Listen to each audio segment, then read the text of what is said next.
This is the history of an entire millennium, the history of glorious victories and crushing defeats. It is a history from Alexander the Great, the Macedonian, until Tigran the Great, from the love story of Antony and Cleopatra until the Apostle Peter, and the hundreds of years of hatred of two princely families towards each other, and the solidarity brought about by wedded love.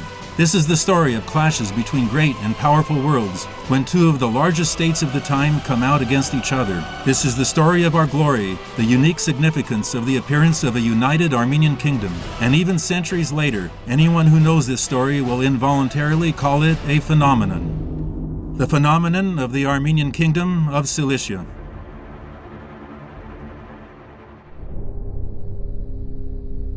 The Lord of Cilicia and Master of Masters Tauros stood near his bedroom window in Vaka Fortress and, in deep thought, looked outside. Yes, it is important to change the location of the prince's residence, he thought. We should move the residence to one of the large cities in the plains, where it will be easier to connect with the outside world, where living will be more comfortable, and we will be able to treat our foreign guests in a more splendid manner. This wasn't the first time he had thought about these things, although each time some inner voice immediately protested.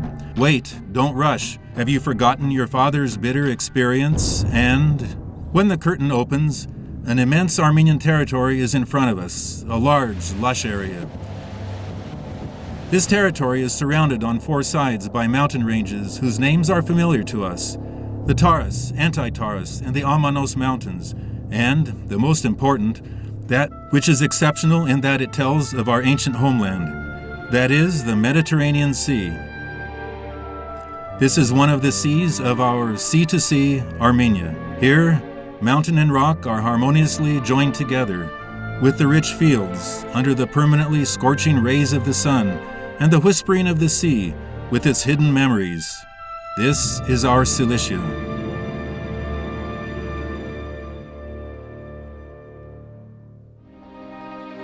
Do you understand that when God wishes to change a nation's fortune, he creates people to carry out his decision? I proclaimed that mountain and plain will soon unite, and at that time a new Armenian home will be born, Cilicia. And I believe with all my soul that God gave that mission to the house of Reuben.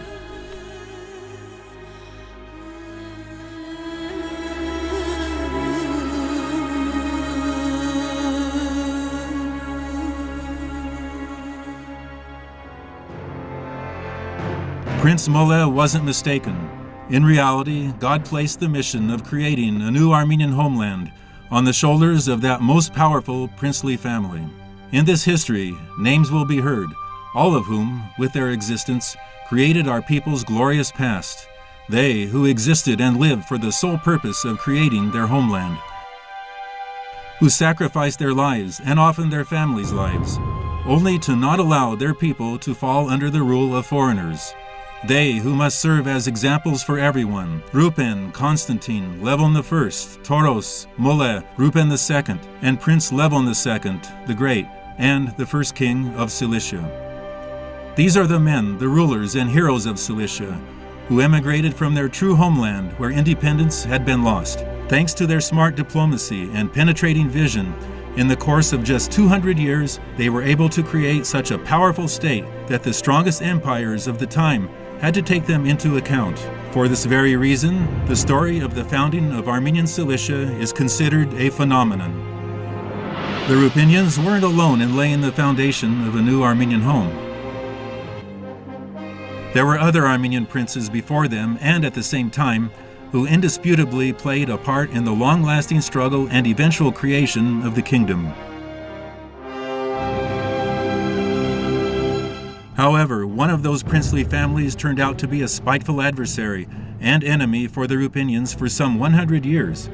This adversary used every opportunity that presented itself to strike the country from behind by not joining the Rupenians, that is, Cilicia, but instead joining the enemy, the Byzantines, thusly weakening the very country they were living in.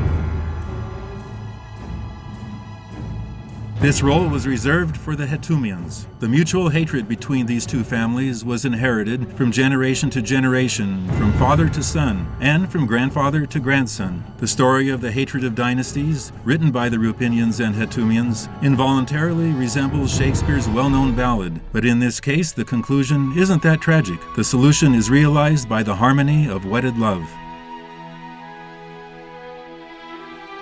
How was it that the Harutyunyans and other princely families appeared in Cilicia, a land located thousands of kilometers from the true Armenian homeland, a land which by size and potential was far larger than the old Armenian homeland? How were they able to establish themselves in that distant land, occupy and build fortresses, dictate the rules of the game to rulers of the time, and, in the end, on that distant land, create a new Armenian homeland? This is the time that can be called the beginning of the decline of the glorious millennia of Byzantium. The Byzantine Empire captured the territories of Greater Armenia. After the fall of the kingdom of the Bagratunis, the crafty Byzantium started to realize its political aim of removing the Armenian princely families from their land, in this way destroying the Armenian kingdom by scattering the strength and intelligence that was gathered in one place. Diplomatically speaking, this was a brilliant plan, as there isn't a better way of occupying a country than removing its people, especially the immigration of their leaders and intellectuals. The kings of Vaspuragan, Ani, and Kars were forced by Byzantium to take properties in Cappadocia.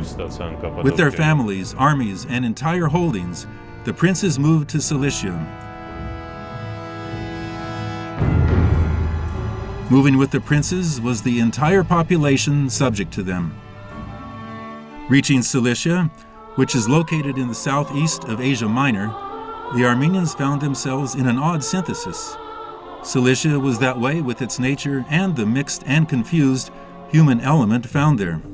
On the same area, Greeks, Assyrians, Jews, Christians, and Muslim Arabs lived, and in this mass the Armenians now appeared, after which, following the Crusader campaigns, Germans, French, and Italians were added to the mix.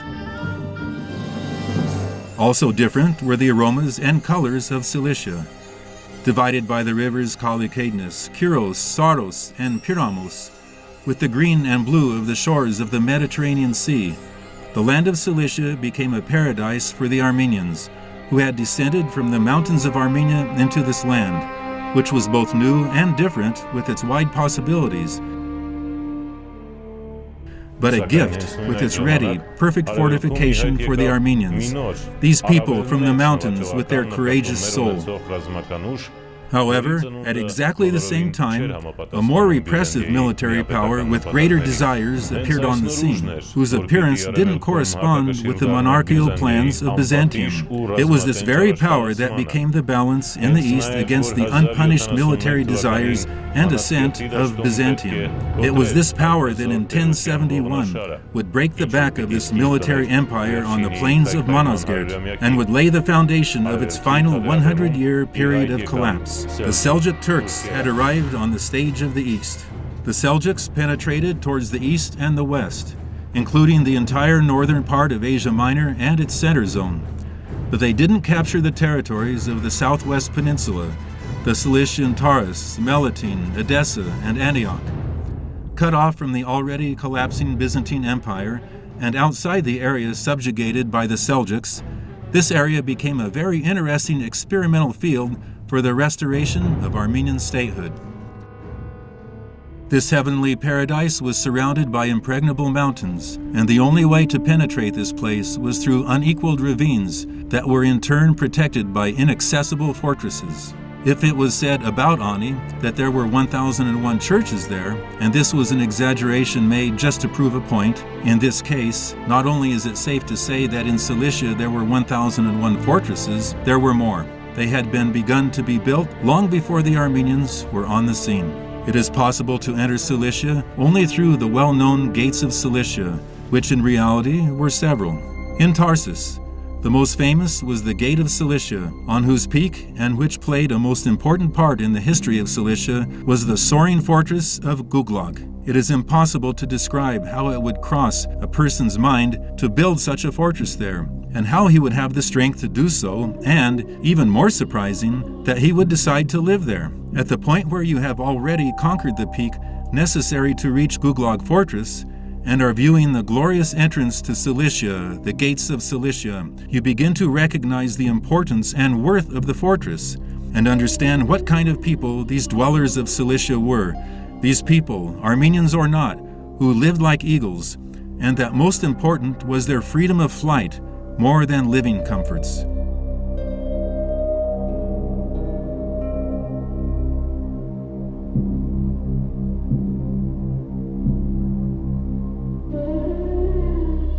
Today, Gulag Fortress is called Gulek Kalesi, and through the gates of Cilicia, a modern, up-to-date freeway has been built, all according to the modern rules of construction. Situated in the highlands of the Taurus Mountains, this fortress was crucial for defending the Armenian kingdom of Cilicia. On this Eagle's Peak, standing disguised in a veil of clouds, Armenian princes kept watch over the area, watching for anyone who might decide to pass through the gates of Cilicia. Gulag was only one of the gates of Cilicia, but another, which is just as worthy to remember and has a renowned past, is the Gate of Syria, or the Gate of Antioch. This door of Cilicia defended Bagros, or, as it was called by the Crusaders, Gaston Fortress. The fortress is located between the Amanos Mountains and the sea. In 1171 to 1172, its owner was the Ruthenian prince Mole. The most important distinction of Bagros is that during the time of the Armenian princes and, later, Armenian kings, Bagros was almost always a very serious apple of discord between the Crusaders and all generations of Armenian Ruthenians. The reason was that Bagros was on the border of Cilicia and Antioch. Whoever ruled Bagros also ruled the Gate of Antioch, and thus the defense of the kingdom, as well as the rich country's trade route and taxes collected for passing through it. Perhaps you are not aware that in reality there are several Cilicias. No, they're not different. It's the same area of land, but since Cilicia has such varied nature, over time it was divided according to climatic possibilities and appearance. There are plains, mountains, and rugged Cilicia. Mountainous Cilicia was much like eastern and western Armenia. This is likely the reason the Armenians settled in the mountains, where almost everything reminded them of their lost homeland. But the plains of Cilicia were something completely different. Here, there are unending forests, where small and large oases are buried in the midst of tropical plants, where in 24 hours the plants change their colors 24 times, where the plains are spread along the seashore, and as far as all the roads go, in the end, they take you to the crystalline turquoise stone. Here, almost all kinds of tropical fruit grow, with orange, mandarin, banana, and peanut farms stretching for kilometers. So that we can picture correctly just what the plains of Cilicia are, I will say that there are several names familiar to you, names that are known as Turkey's best vacation resorts: Antalya, Alanya, and Anamur. Those are areas that were long ago captured by the Seljuk Turks, later entered Ottoman Turkey, were then inherited by the Young Turks, and now ensure 20% of Turkey's gross domestic product. Here, an unlimited number of hotels were built, from 1 to 5 stars. They stretch along the entire length of the road from Antalya to Alanya. To advance the cause of tourism in Turkey, all means are used. Every piece of rock, everything unique in nature, is used as a tourism resource and for relaxation, in other words, a source of income. If there is no history, something is invented. And if there are histories that aren't useful, they are conveniently forgotten. For example, if from one of these cities along the seashore, you decide to take part in an excursion to a historic fortress, they will present you the history of the area. They will tell of people who lived in Cilicia and its approaches: Hittites, Assyrians, Byzantines, Romans, and Jews. But it is quite unlikely that you will hear the name of Armenia, even though they lived here more than 1,000 years and completely ruled the area for some 200 years. There is much to see here. Every city has a fortress, and the city rotates around the fortress. With each new name, a riddle appears, one which involuntarily makes the visitor curious and in need of an explanation.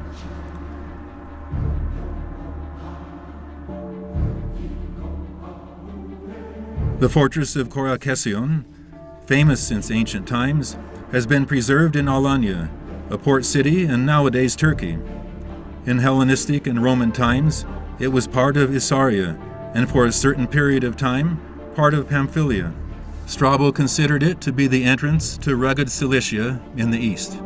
In 199 BC, a fortress wall was built around the city by the Seleucian king Antiochus III. For quite long, especially during Roman rule, this fortress was among the main strongholds for pirates. Under Byzantine rule, especially after Arabian conquest, this port fortress was crucial to defend the eastern border of the country. The armies of the Third Crusade, headed by Frederick Barbarossa, passed through this place. One is astonished by this port fortress plunged into the Mediterranean Sea, its dimensions, and the flawlessness of architecture.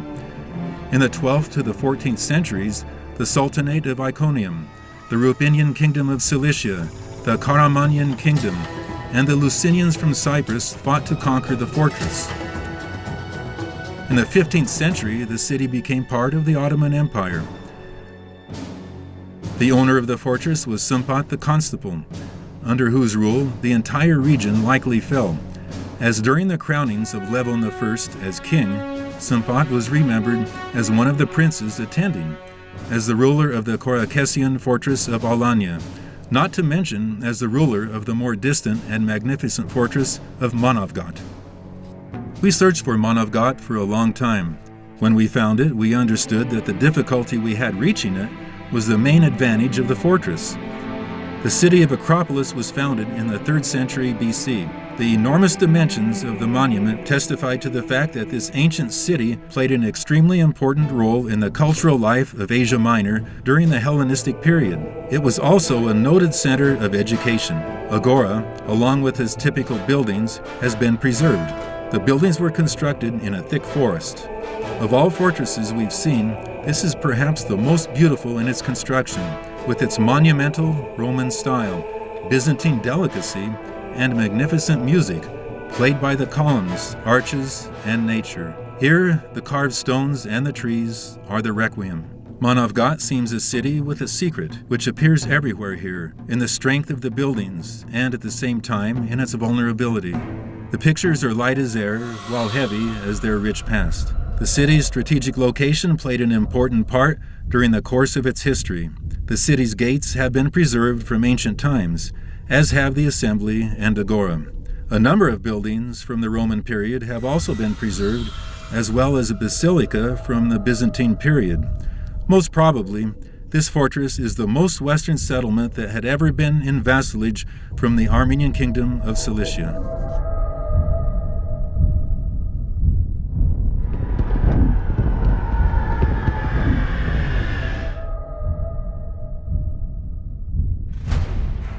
When most of the Armenian representatives of wealth from the earliest times disappeared due to some wretched fate, princes of a lower class were able to expand their power. Of these was the future ruler of Cilicia and founder of the Ruthenian dynasty, Rupen I. But before the Ruthenians reached Cilicia, there were several who were dedicated to the cause. Those preceding the Ruthenians, as well as those who appeared at the same time, prepared the framework for the future kingdom, initiating the creation of a united Armenian kingdom. Two of these princes, it can be said, were almost successful in realizing this idea. They were Philaritos Varajnuni and Vasil the Thief, two Armenians who gave a strong beginning to a new Armenia. These were the first forerunners of the phenomenal founding of Armenian Cilicia, the first of those crazily dedicated to creating a homeland. Philaritos was an Armenian who served in the Byzantine army, one who combined intrigues, deceit, and military strength to become the ruler of Cilicia. Philaritos formed a powerful rule, from which he expelled Byzantine officials. Because I was able to protect my Cilicia from attacks by the Turks.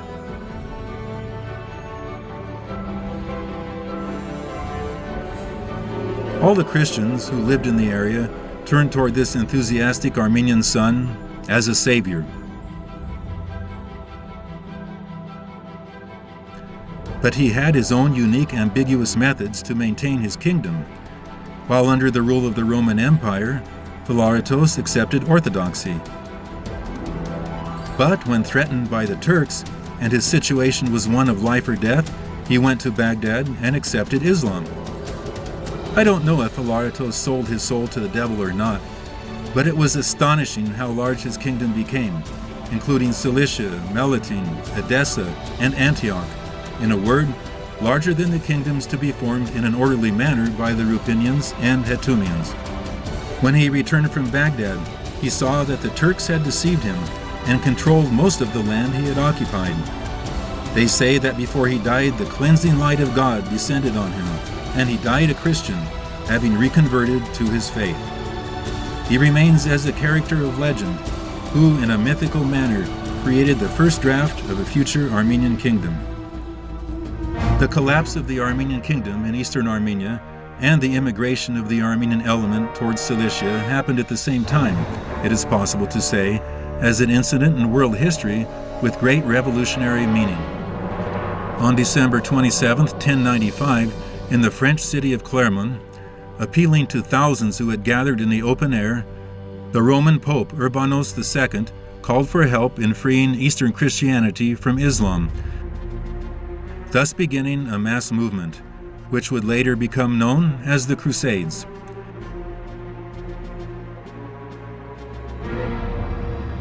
And starting in the spring of 1096, great barons, knights, clergy, landless villagers, and wanderers formed the varied mass of crusaders, which with different time limits and by different roads moved toward the east, in this way giving birth to a stormy process that would last some 200 years. All in all, there were, in these 200 years, 8 crusader campaigns, each of which left its influence on the states of the East. There were both positive and negative consequences.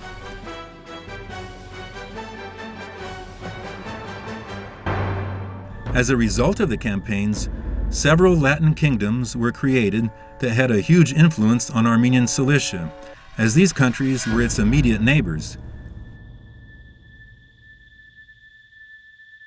Given birth were the county of Edessa, the dominion of Antioch, the kingdom of Jerusalem, the county of Tripoli, and the kingdom of Cyprus.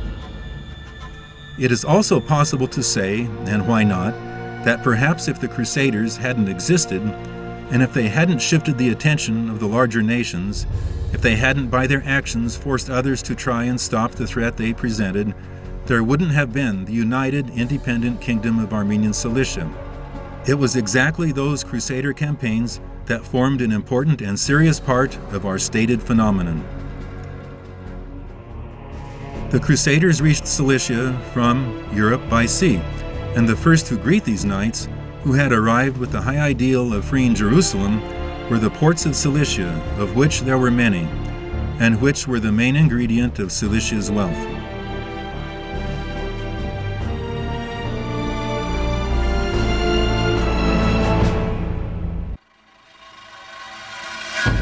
Baiash was one of the ports of Cilicia.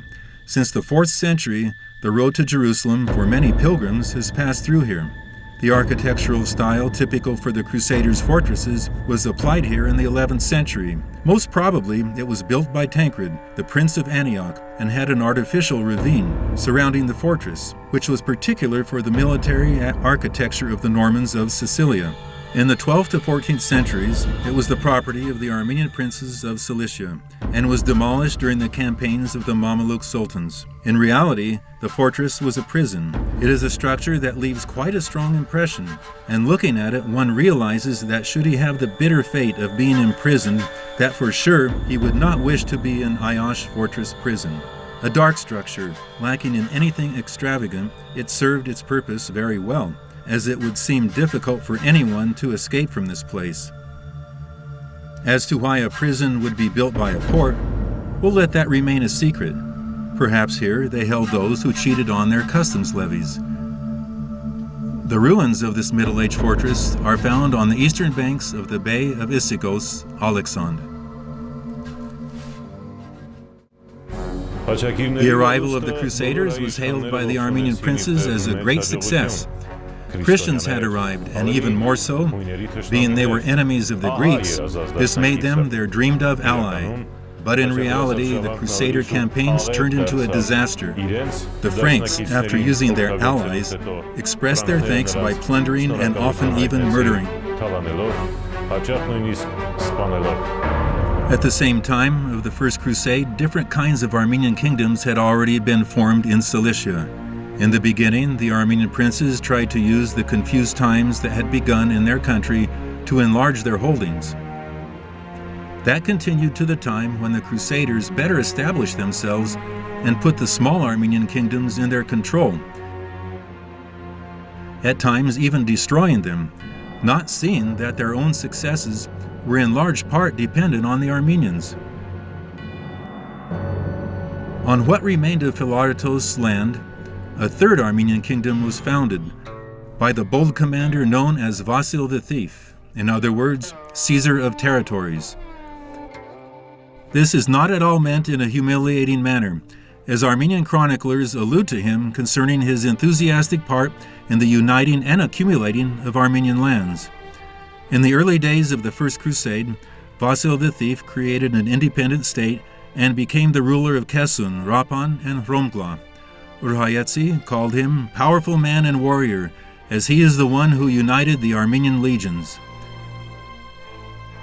Several times he even assisted the Franks of Edessa against the Turks. But again, as with many other Armenian princes, he was badly compensated by the Crusaders. Vasil the Thief died on October 12, 1112.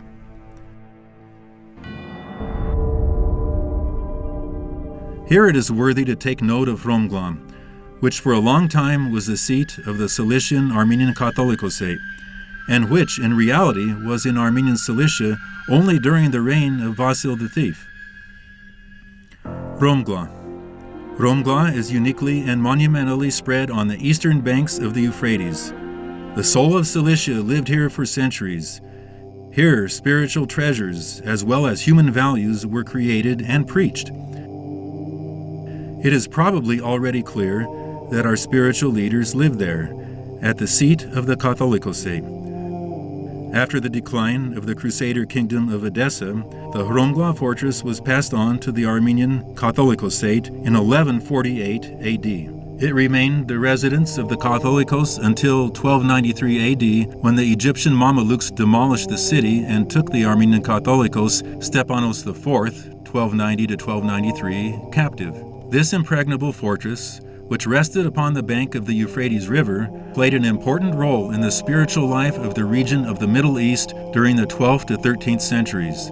This city fortress, being also the residence of the Catholicos, was one of the most prominent centers of Armenian culture, where numerous manuscripts were copied. The greatest and most worthy name we have inherited is Nerses Shnorhali, the Graceful, from the Pahlavi dynasty. This man, with his smiling and modest eyes, became worthy of his name, Graceful, even while still living. In general, the rank of Catholicos was inherited by a member of the Pahlavi family for centuries running. When 3 Armenian kings died, one after the other, and left no heir, and already having been crushed by the Seljuks, Armenians remained without an owner in their homeland and outside it, with the only authority being the Catholicosate of the Pahlavis. They were introduced to both Christian and Muslim sovereigns as the protectors of Armenian interests, also making the decisions in debates between Armenian princes, wherever they might be. In our history, it was exactly these Catholicoses of Hromgla that were able to smooth out the conflicts between the Rupinians and Harutyunyans during heated clashes at critical moments. One is truly impressed by the dimensions of the Hromgla fortress ruins. This wasn't simply a seat for the Catholicos, as it was similar to a military base, with its secret passageways, hiding places, and impregnable walls, which rose from the rocky shores of the Euphrates. A unique phenomenon is the underground secret passageway from the inside of the fortress down to the Euphrates, a second of which we saw nowhere else. There is no way for one on foot to reach the fortress, as only by boat can one make his approach. But at sunset, the music of the evening service is heard. From the strong currents of the wind, the Euphrates slowly starts to murmur, the sound now joining the birds, with all this echoing through the many cells spread throughout the walls. Yet, when leaving, a powerful and rose-colored picture stays with you, which is scented by the frozen freshness of the Euphrates.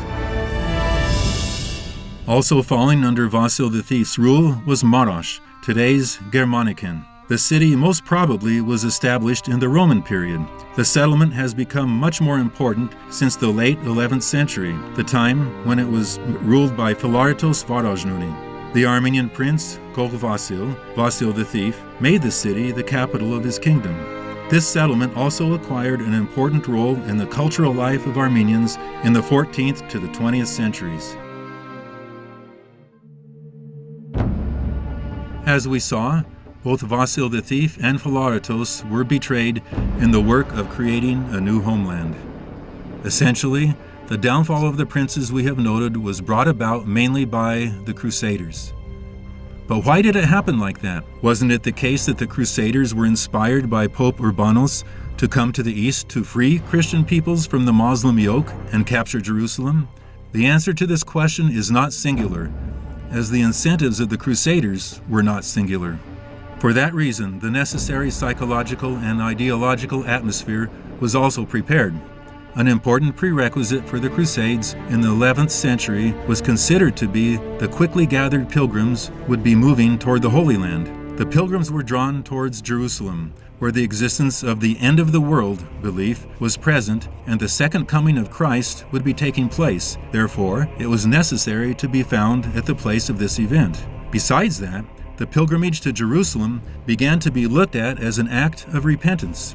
Thanks to the pilgrimages, Europe conquered the psychological barrier associated with communicating with the East and acquired certain knowledge from the Holy Land and neighboring regions which, of course, gave life to the idea of the Crusades. As Mayer directly expressed, the Crusader pilgrimages were a logical continuation.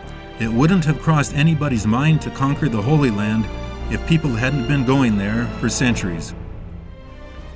In my opinion, Mayer unconsciously presented an argument that is usable in each and every liberation movement. Yes, since you still don't see that which is necessary, you cannot comprehend its worth, and you cannot understand how to acquire it. Now, we are in a similar situation. We know that we have a homeland that is far from us and isn't ours, but we don't know what kind of place it is, as the true flavor of a country is only found by touching, seeing, and understanding it.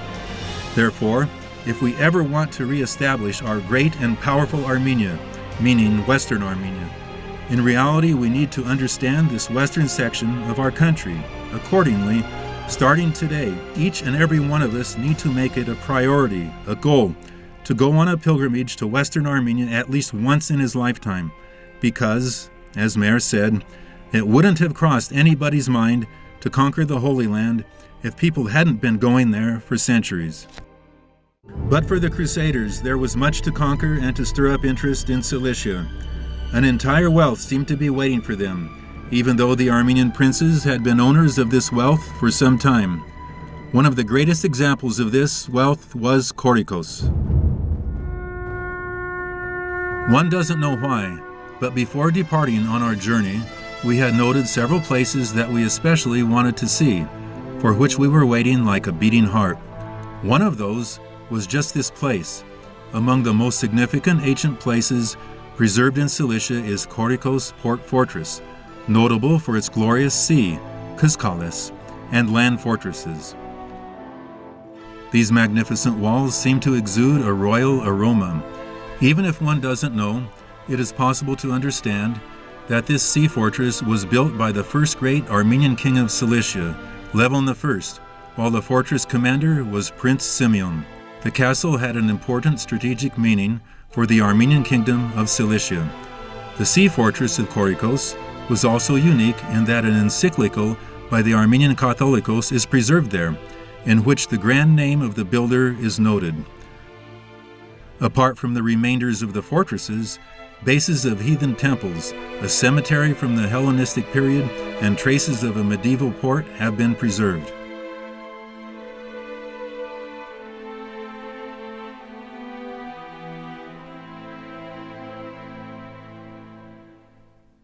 It is certain that with the upheavals taking place during the Crusader campaigns, that there were Armenian princes who had already become established, who, with the presence of so many of their countrymen in the area, should have taken the opportunity to create a long-lasting state system. It is amazing, and you don't know what a coincidence it was for the Armenians, that at this time, so many heroes with the national ideology emerged from the womb.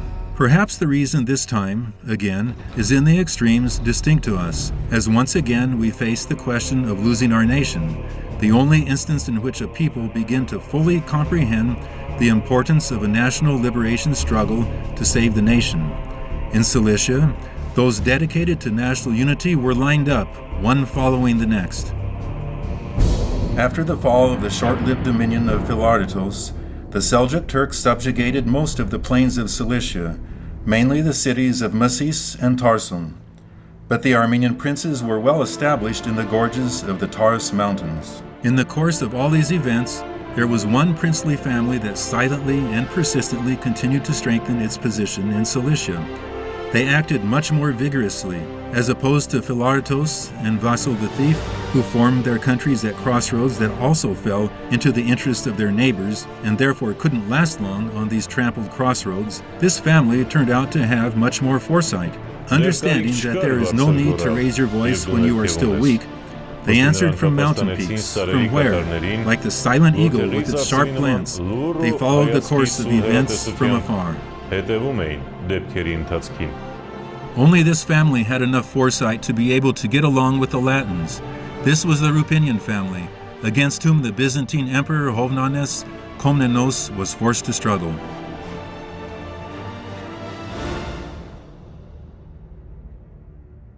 It was the Ruthenian family that quickly marched forward, both in fact and legally, and founded a new Armenia. The end of Ani, one of King Gagik's relatives or subjects by the name of Rupen, rebelled against the Byzantines and established himself in the region of Barzapert, located between the cities of Sis and Diana in mountainous Cilicia. There he laid the foundation of the glorious Ruthenian dynasty.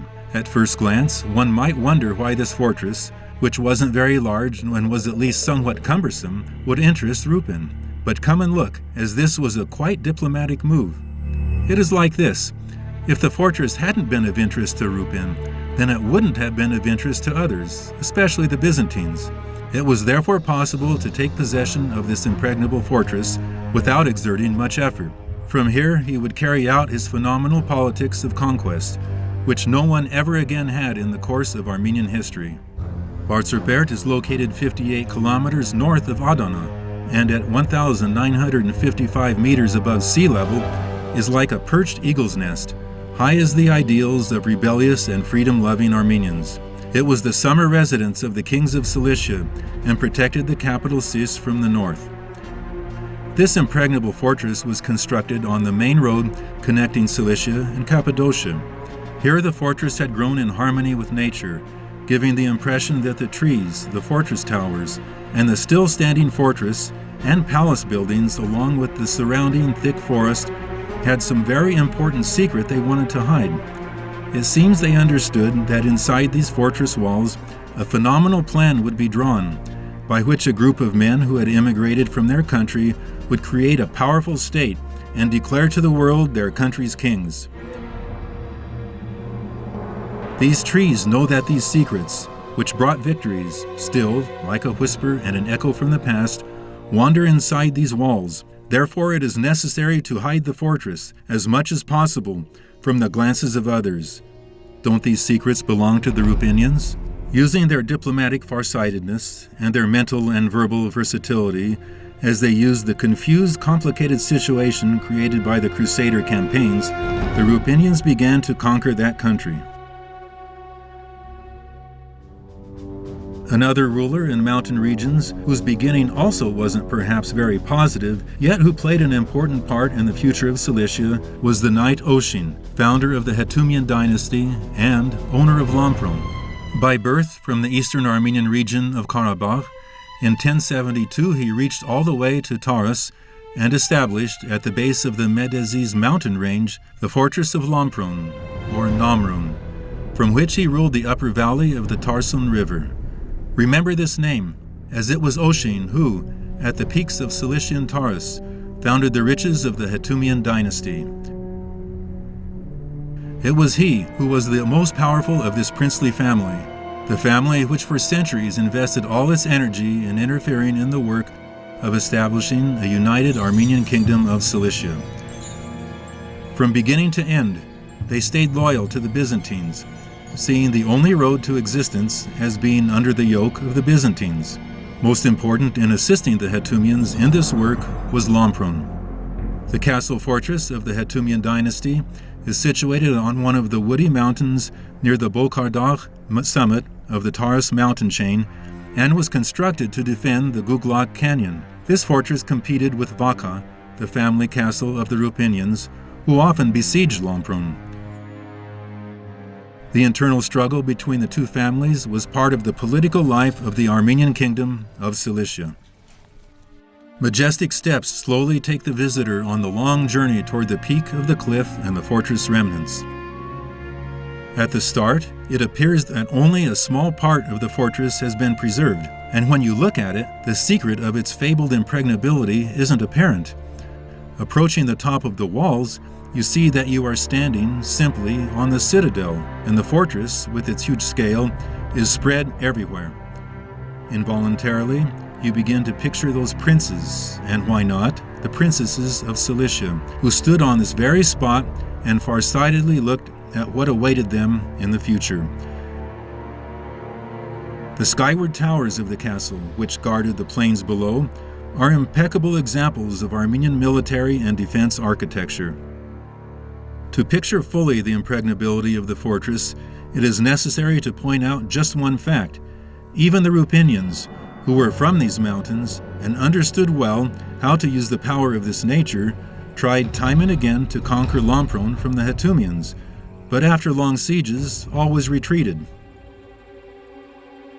Lampron belonged to the Armenians until the 15th century. The fortress of Sinop, also owned by Oisin's dynasty, is located nearby Lampron. It served as a defensive structure for Lampron.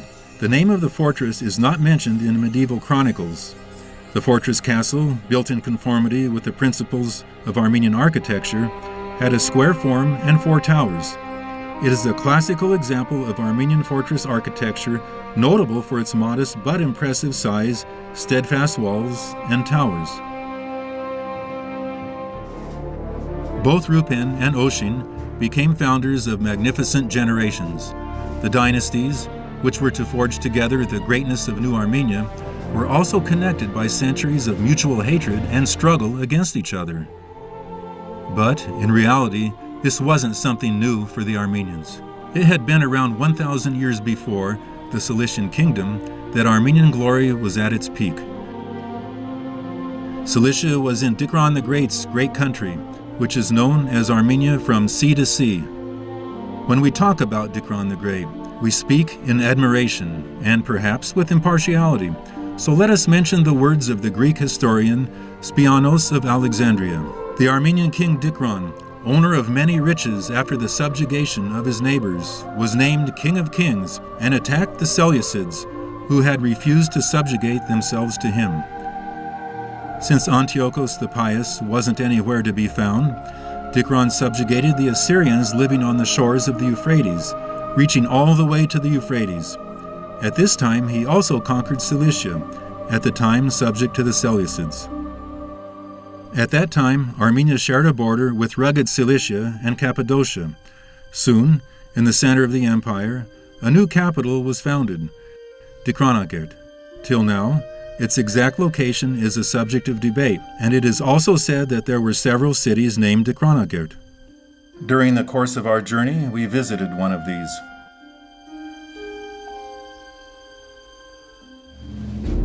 The phenomenal process of conquest in Cilicia promoted the immigration of Armenians.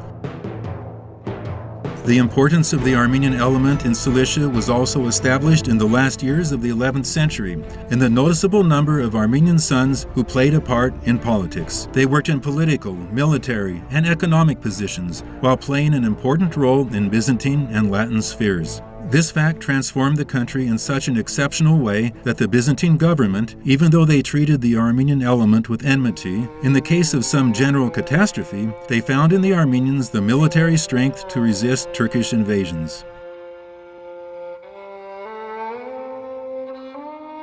As almost the entire area known as the East was under Muslim rule, the presence of a Christian population established near the entry to Syria and ready to open these gates for them was an exceptional advantage.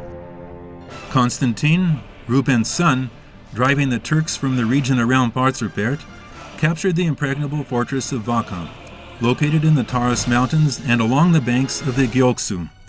It was a pretentious capture, as it was the place from which Ruben's conquests would spread all over Cilicia.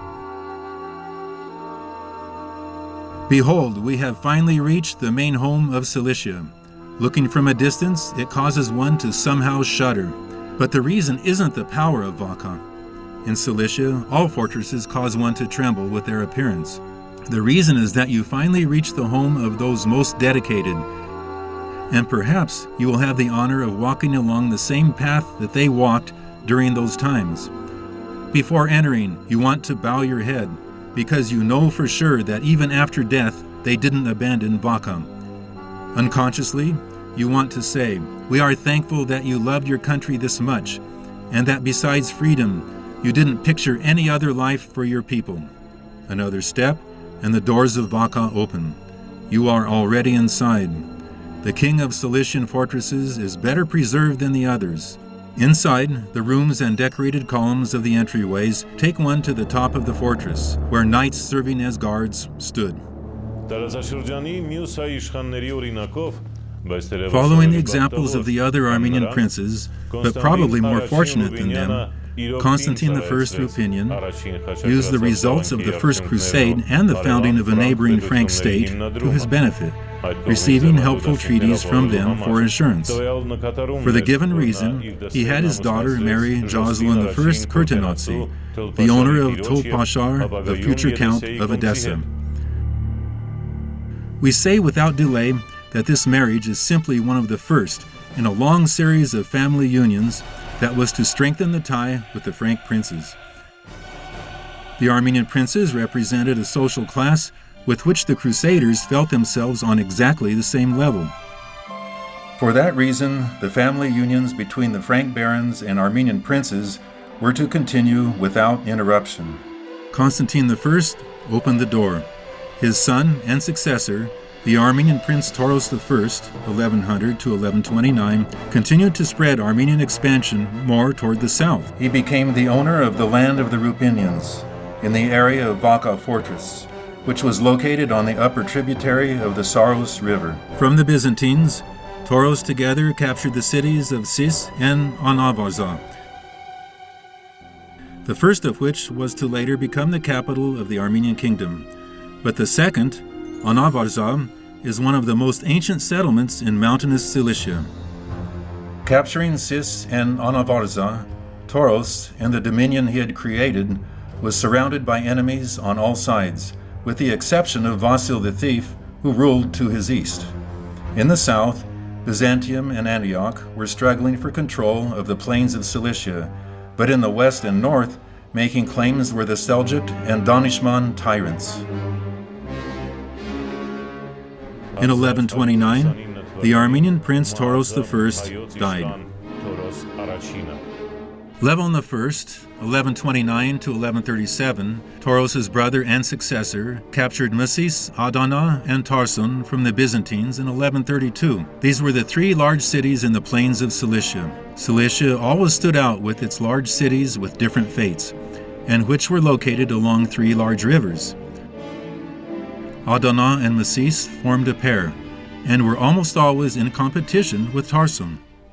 Above the waters of the river Pyramos, on the Seyhan River, the village of Yakapinar is found. This is at the location of Movses, a city well known in ancient times and in the Middle Ages. In the Middle Ages, the name was distorted and became Movses. Movses was described as a city with great importance. The city apparently blossomed after that visit, when Armenian kings turned it into one of their most important cities. A place worth remembering in the Cilician Armenian kingdom in the days of Levon I's rule is the seaside settlement of Anamur. If you want to see a living example of a fabled fortress, by all means come to Anamur. Here you will see the classical example of a fortress used in all films. Anamur was essentially foreseen as a place to watch over those passing by the seashore, not for defensive purposes. The city fortress helped the citizens control the road and the navigation passing along the seashore. Today, when Anamur is simply a museum for visitors, those passing by sea follow the fortress towers and city walls. For quite a short time, the city was a part of the Armenian kingdom, during the reign of Levon I the Ruthenian, 1198 to 1219. Today, visitors to the museum are greeted by numerous turtles swimming in the stream surrounding the fortress, a scene that brings about interesting and warm feelings. In this way, the Ruthenians descended from their mountains towards the border of the plains of Cilicia. But the plains of Cilicia were almost always a two-edged sword for the Armenian princes. Already, this wasn't a mountainous country that nobody wanted. This was wealth, a treasure, which interested everybody, the Turk, even the Latin Crusader, and of course, Byzantium.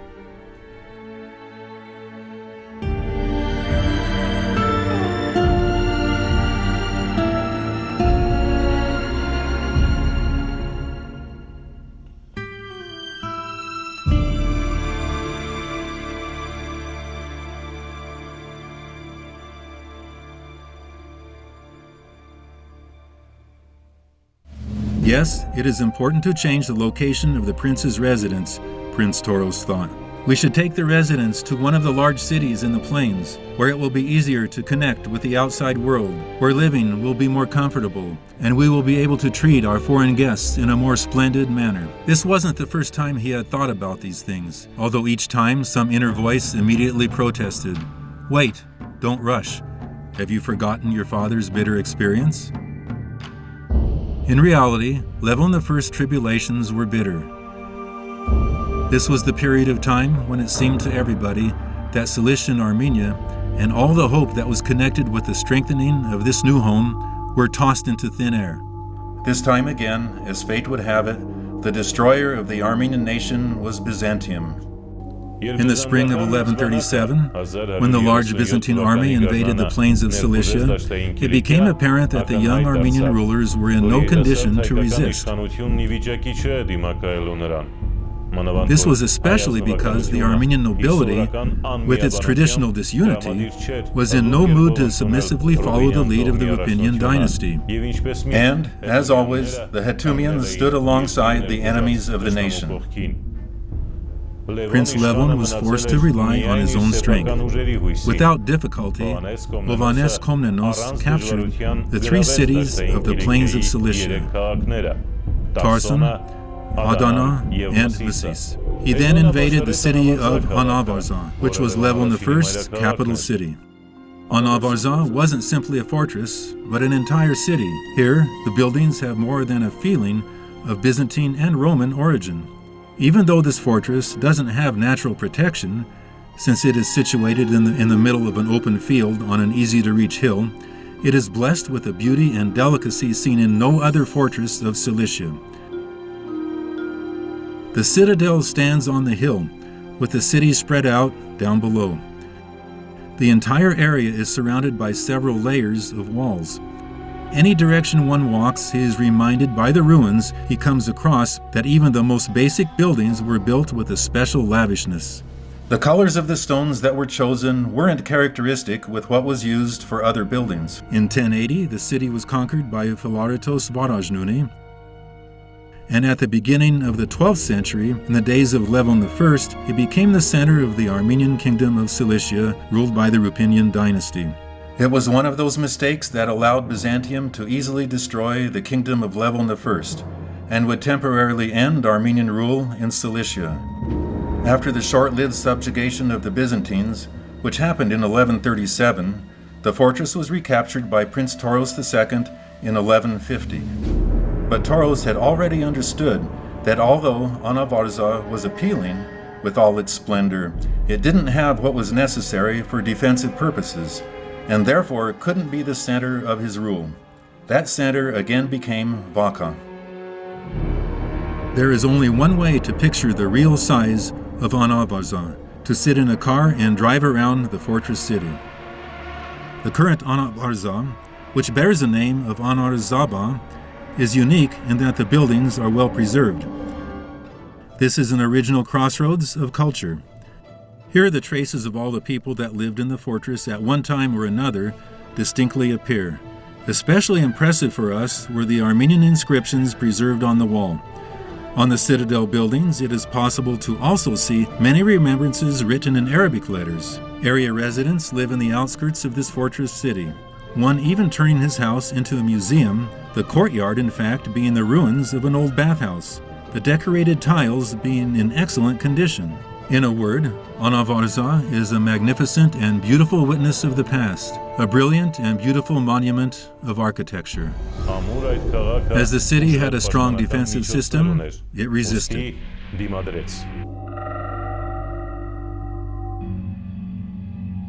In the end, the Armenian prince Levon I and two of his sons, Toros and Rupen, were imprisoned, but they were able to free Stepane and Mole from Byzantine captivity. Toros and Rupen were sent to Antioch, while Mole spent most of his youth with Sultan Nur ad-Din of Aleppo. This played a large role in the formation of his future political outlook. Levon and all his relatives were placed in captivity and taken to Constantinople. He never again experienced freedom and died in prison in 1142. One of his sons, Rupen, who had been imprisoned with him, was considered dangerous by the Byzantines and was therefore blinded and died from tortures. This, while his brother Toros II gained the affinity of the emperor and became the honored guest of the royal court. He had the rank of privileged member of the royal court, along with its many lavish possibilities. But that was not what the Armenian prince needed. He couldn't forget his distant, abandoned fatherland, feeling a debt toward his people and his homeland. Just 7 years later, after the deaths of his parents and brother Rupen, Toros was able to escape to his homeland and, standing at the head of the people who were angry about Roman harassment, again restore Armenian rule in Cilicia. Again, everything started with Vacha, but spread into other mountainous regions, with many Franks and Armenians gathering around him. But after that, only the regions near the sea and the plains of Cilicia were liberated. But now, Toros wasn't hurrying to exchange his throne for one of those cities. When Toros returned from captivity, he showed the Greeks and Franks that Cilicia should only belong to the Armenians, since they are in the majority, and only they can form a large and experienced army in the region, before the Greeks and Franks bring in their armies from outside. One of those fortresses that entered the borders of Armenian Cilicia in Toros' times was named Tilhamtun, presently Toprakale. The ruins of the fortress are located in the Amanos mountain range. The city fortress was mentioned for the first time in the 10th century. This military stronghold protected the western borders of the Armenian kingdom of Cilicia. Levon I established his treasury here. It is possible to say that Cilicia was reborn, and that these mountains, which long ago had become Armenian, again resonated with the rhythm of the Armenian peasant. But their old adversary, Byzantium, still hadn't had its final say. Manuel Komnenos, comprehending Toros' power, decided that he personally should take matters into his own hands. Picture the fact that the state of Cilicia, small in comparison to Byzantium, forced the most powerful emperor of the time, who had many famous generals, to personally go there to be able to subjugate the region.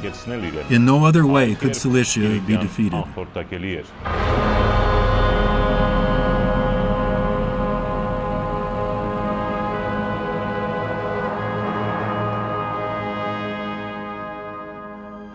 Toros, understanding the differences in strength, retreated to the mountains. Understanding this, and to not let Byzantium destroy his country, he simply put on a show, a demonstration of military strength, with whose mediation Toros presented himself to the emperor and declared himself the emperor's subject.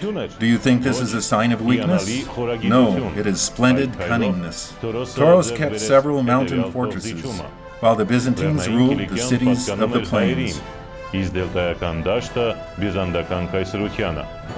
the Cold War with Byzantium continued. To reconquer Cilicia from the Byzantines, Toros patiently worked with his brothers, Stepane and Mole, but their relations weren't always good. Toros had tactical discords with Stepane, and with Mole he had conflicts that progressively deepened. Toros chose his own unique policy to keep Cilicia. He ascribed to the brilliant diplomacy with the principle of never allowing an area state to strengthen to the point where it might become preeminent. At that time, one who had that premise was Sultan Nur ad-Din of Aleppo, in whose palace Toros' brother Mole had grown up. Admiring his brother's deep thinking, Mole had his own plan of development, and even though that was foreign to Christian thinking and comprehension, nevertheless, as time would show, it became more realistic and correct, more so than any political ideology drawn in the entire history of Cilicia.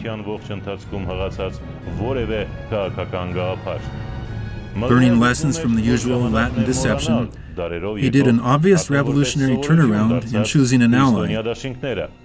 Mole found it the time to forget the centuries-old tradition of being allies with Christians, to shake Byzantium from its false position off of Cilicia's shoulders, throw off the dependence on the traitorous Latins, and unite with the region's most powerful ruler, the Muslim prince of Aleppo, Nur ad-Din, and finally capture the Delta Plains from Byzantium.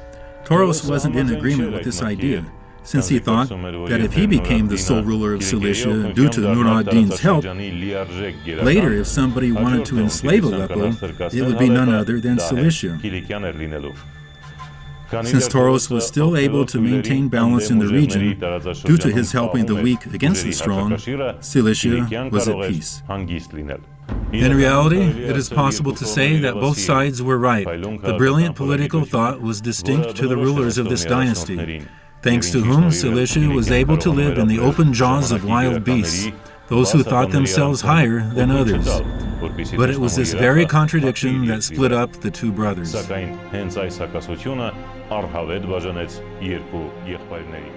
Toros' male son, for some reason, had an inner hatred for Stepane, who, during the second year of his marriage, had a son whom he baptized with the name of Rupin.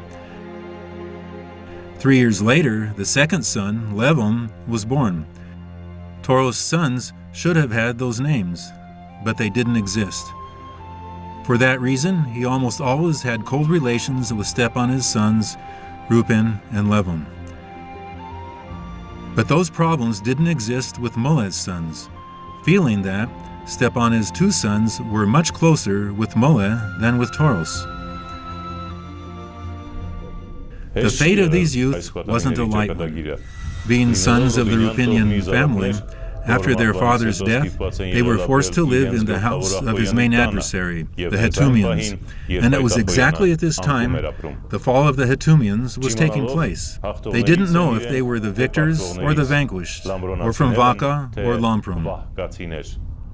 And who would know that just 10 years later, during an unexplainable course of events, the elder of the sons would reach the crown of Master of Masters, and that again, 10 years after that, the other brother, in place of Rupin, with his bold leadership and sly diplomacy, would reach him and become the most powerful leader of the time, that the emperors of Germany and Byzantium and the Caliph of Baghdad would send him crowns, and that he would become the first anointed king of the Rupinians of Cilicia.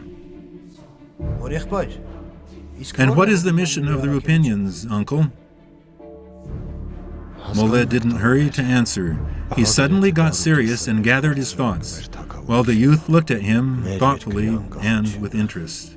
"Sons, do you understand," Molla said in a low voice, "that it's been almost a century and a half since we lost our kingdom, our independence. But, more dreadful than that, is many have lost their faith that we can regain our Armenian state, our kingdom. The Oshinians, Harutyunyans, and Nathanaelians, they are convinced, and are trying to convince others, that if we lost our independence, we are therefore not capable of preserving this independence, and that we, Armenians, are not born to live on our own accord and to maintain self-rule. This is their creed, that we should always be under someone's yoke, that we live looking at others and depending on what they do, to receive a piece of bread with a spit and a kick. We are Armenians, and we reject that idea. The terrible sermon that says to be subordinate and to cringe, to resurrect the free spirit and Armenian independence. This is our mission.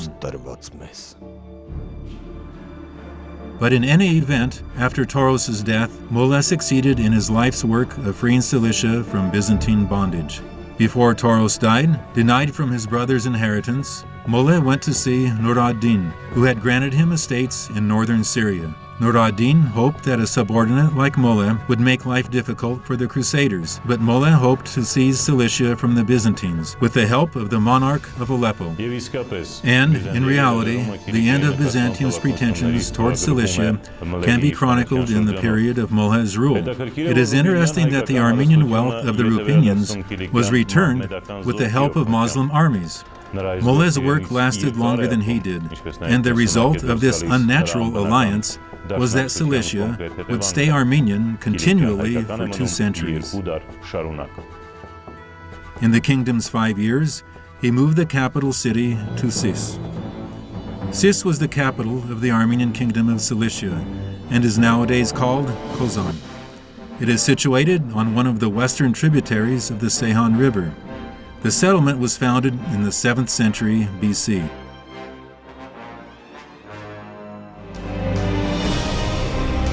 In 1113, the city was seized from the Seljuk Turks by Tauros I, the Prince of Cilicia, but later, Molla made it the capital of the kingdom. In the 12th century, the Diocese of the Armenian Church was founded here. The diocese bishop was the state chancellor and priest of Durazok.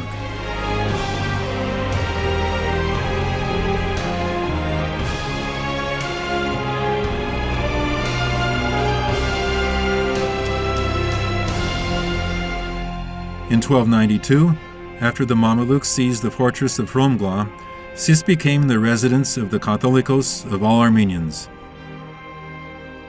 There were 23 Armenian churches in the city. In 1375 AD, Sis, the last bastion of the Armenian kingdom of Cilicia, was conquered and demolished by the Egyptian Mamelukes. The Catholicosate of the Armenian kingdom of Cilicia remained in the city until 1921 AD. The Catholicosate of the Armenian kingdom of Cilicia remained in the city until 1921. The middle walls and ruins of the fortress, which are truly unique examples of Armenian architecture, are impressive. Sis doesn't have great fortifications and would have been more a settlement than a city if it hadn't been the residence for the Bishop of Hormenia and a Greek patriarch. But a mighty fortress built on a mountain kept watch over the city, which spread out like an amphitheater at the base of the mountain.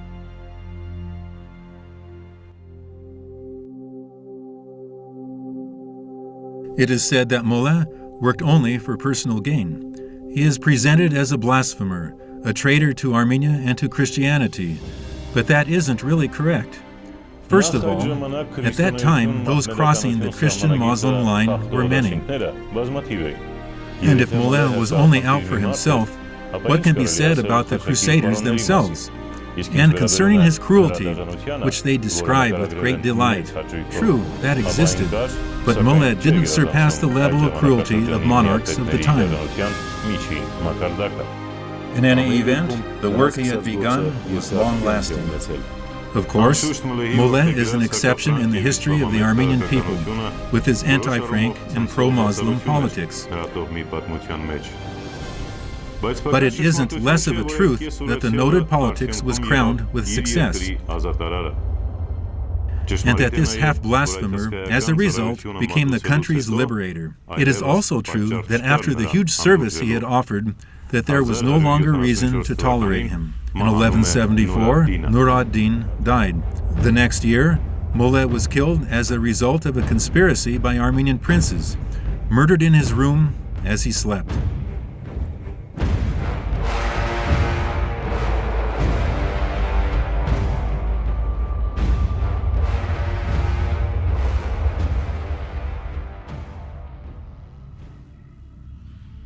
Let's see what the evening wind is like here.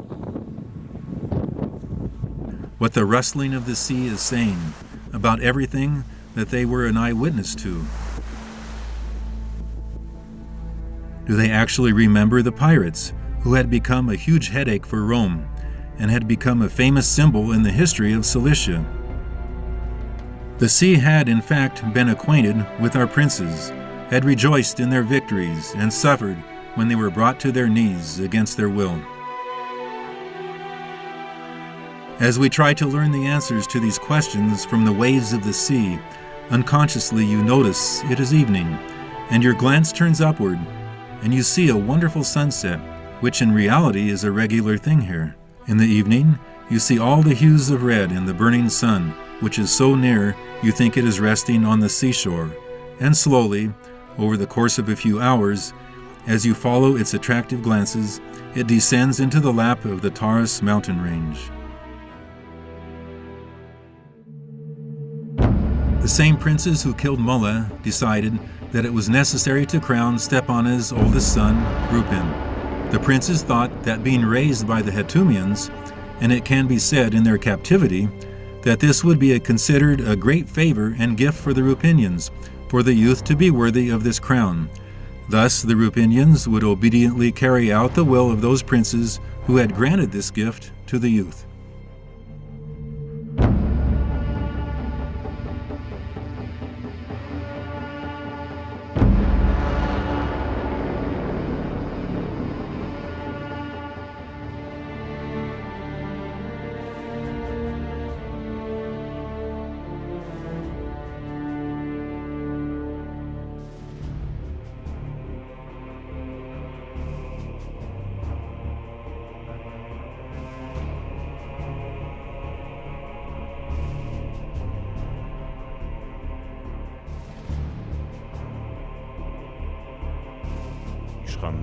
Behold, that is your mistake, my lord. Levon suddenly jumped up, stood facing his brother, and words started flowing like a flood. Listen, Rupin, my brother and lord, I have sworn to be your loyal servant and carry out your every wish. But this is the beginning of your lordship, and at the moment your fate is being decided, give me the right for perhaps the last time to say, honestly and frankly, therefore know this, that it will be a great mistake to even think that you came to accept the first throne of Cilicia from them. Is it possible that they created Cilicia? Is it possible they threw off the yoke of Rome? Is it they who drove from our borders Rum, the Turks of Syria, Antioch, and the Franks of Jerusalem? Our grandfather's grandfather didn't do that, whose name you are bearing. Our great-uncle Tauros did that, and it was our father and Moleh who helped him. Therefore, the royal throne is yours by heredity. As an heir of your nation, by the blood that flows in your veins, so you shouldn't agree to accept this crown from anyone. Do you understand? Do you remember the year we went to Vaka, where we met Moleh, your uncle, and how he explained to us the mission of the Rupinians? Until now, his words resonate in my ears. We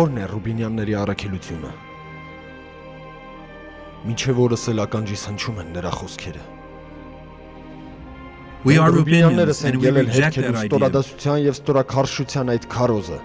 The terrible sermon that says to be subordinate and to cringe, to resurrect the free spirit and Armenian independence. This is again our mission, and they say that Europe is the place where Christianity dwells, and that we have to do everything like the Europeans. In other words, they want to keep us subordinate, and this is why they killed Mullah. But more disgusting than anything is you and I, brother, the last of the Rubenians. Because you were continually flattering and smiling at them, gabbing on, and I was mumbling like a calf.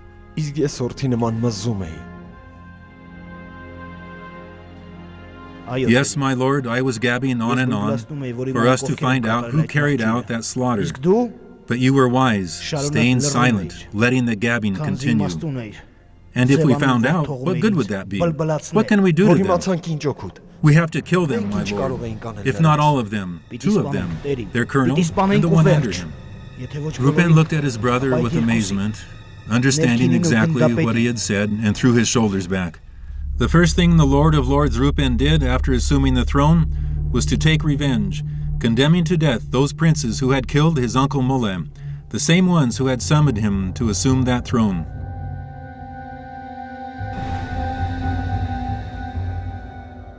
And in this way, Cilicia saw peace for several years. Time was necessary for the country's new monarch to strengthen his position, to construct his capital city and make it more splendid, and to regulate the inflow and outflow of money of the treasury.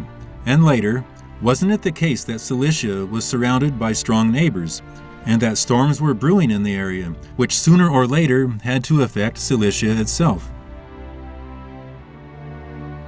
First of all, that which was occupying everyone's attention was the activities of the East. Now, in the East, Sultan Saladin had taken the place of Nur ad-Din. The difference with his predecessor was that Saladin didn't want to be allies with the Armenians.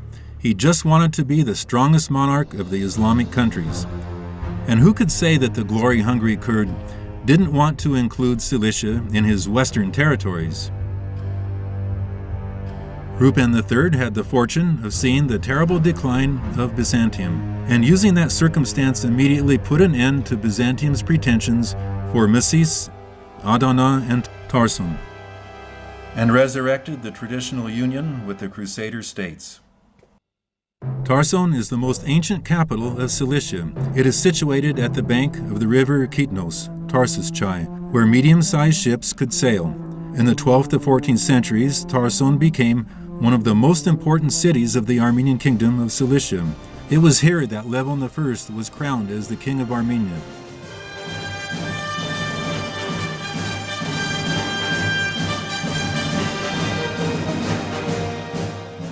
In 1360, the city was overtaken by the Egyptian Mamelukes.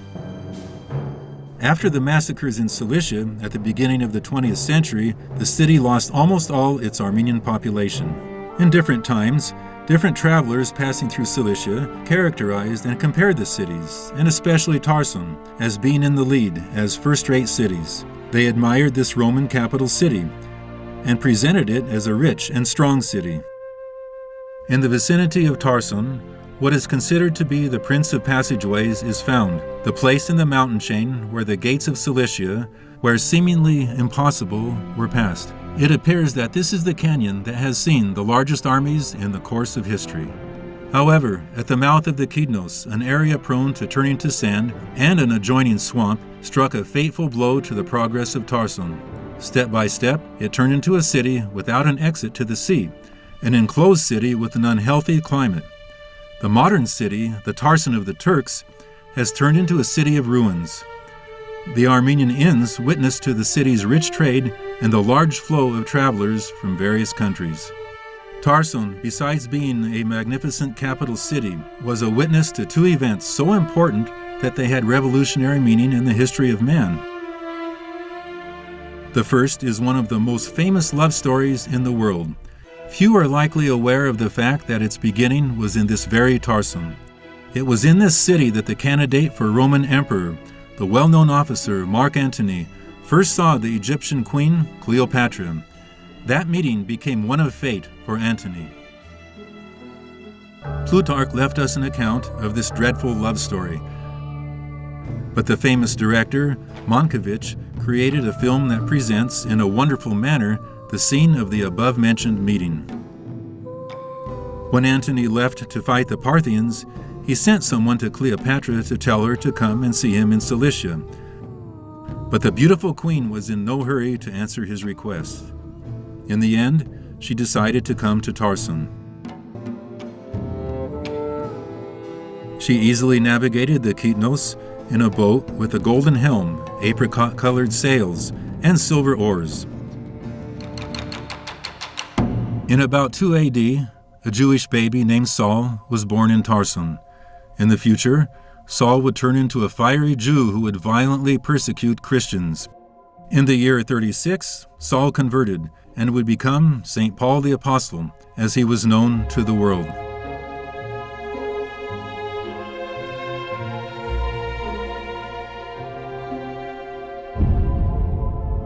The home where St. Paul was born is today considered a holy place and is one of the best known of notable sites to visit in Tarsus. At the museum, there is an ancient well. It is said that for centuries, all women who wanted to have children came here, drank the water, and God granted them a child. St. Paul Church is in Tarsus. It is under the sponsorship of the Italians. Italian nuns take care of and preserve the church. Our victory against Byzantium was mysterious and meaningful, as this year marks our family's 100th anniversary, and hundreds of battles later, Cilicia has been reborn, a completely independent country. Rupen restored the traditional ties with Crusader countries. In 1181, during a trip to Jerusalem, he even married a Frank princess, Isabel. But he entered into conflict with Prince Bohemond III of Antioch, who had his eye on Movses and Adana.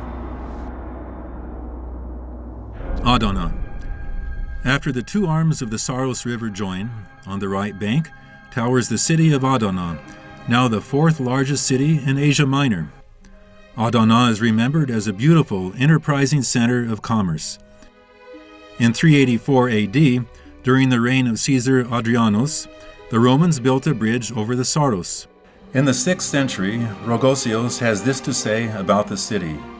Adana is a city which on the east side flows the Saros River, itself descending from the Armenian mountains. It was a navigable river with almost no shallow spots. It was so deep that in the past a huge, well-known bridge was built. A little later, in 1547, Dr. Pedros Paul had this to say. Adana is a large city inhabited over a large area. The city has a large stone bridge. It is very wide and of great size. He points out that the river is already not navigable. In 1864, Levo and Paul passed through Adana. The population now reaches 40,000. The houses are of stone. Certain houses are quite beautiful. Christians form the majority here. In 1908, after the Young Turk Revolution, in which officers were able to come to power with the help of minorities, Adana had a population of 40,000, of which 1/3, or even half, were Armenians. In 1909, the new Turkish leaders massacred the Armenian population of Adana. The massacres soon spread over the entire province. In spite of this, the city had an Armenian population until the First World War. This population disappeared for good after the capture of Cilicia by Kemalist Turkey.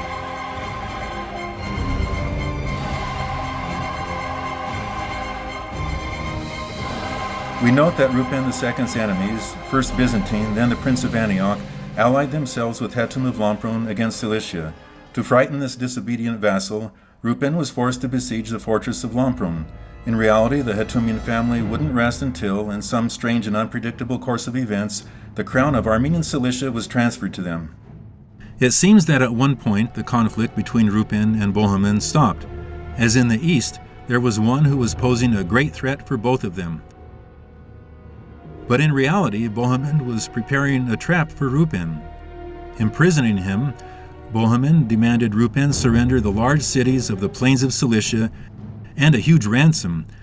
the pain of which would completely weaken Rupen, so much that after being freed, he would be in no condition to bring back his lost territories. Not understanding just how strong Levon was, the opposite happened. Levon gave up the territories, freed his brother, after which in some way he gathered a large army and reconquered all of the plains of Cilicia. But after returning from captivity, Rupen couldn't forgive him for that mistake, and he already knew for certain that by the law of nature he was the eldest of the sons, but in reality to be the Lord of Lords and, why not, have the royal throne, that the will of Levon would be needed.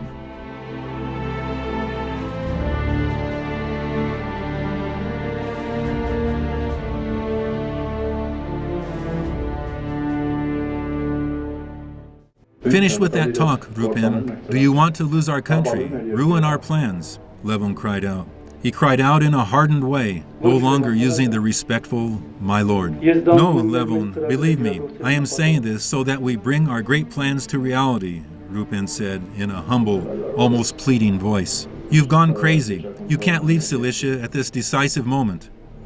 Wait, Levon, if you hadn't said anything today, I knew you were going to say that. You don't have the right to say anything else, even if what you say is wrong. It wasn't you who was supposed to decide the serious question, it was me. And since I am still the Lord of Lords, I command you to assume my throne, and I know well to whom I am leaving the hope of our country.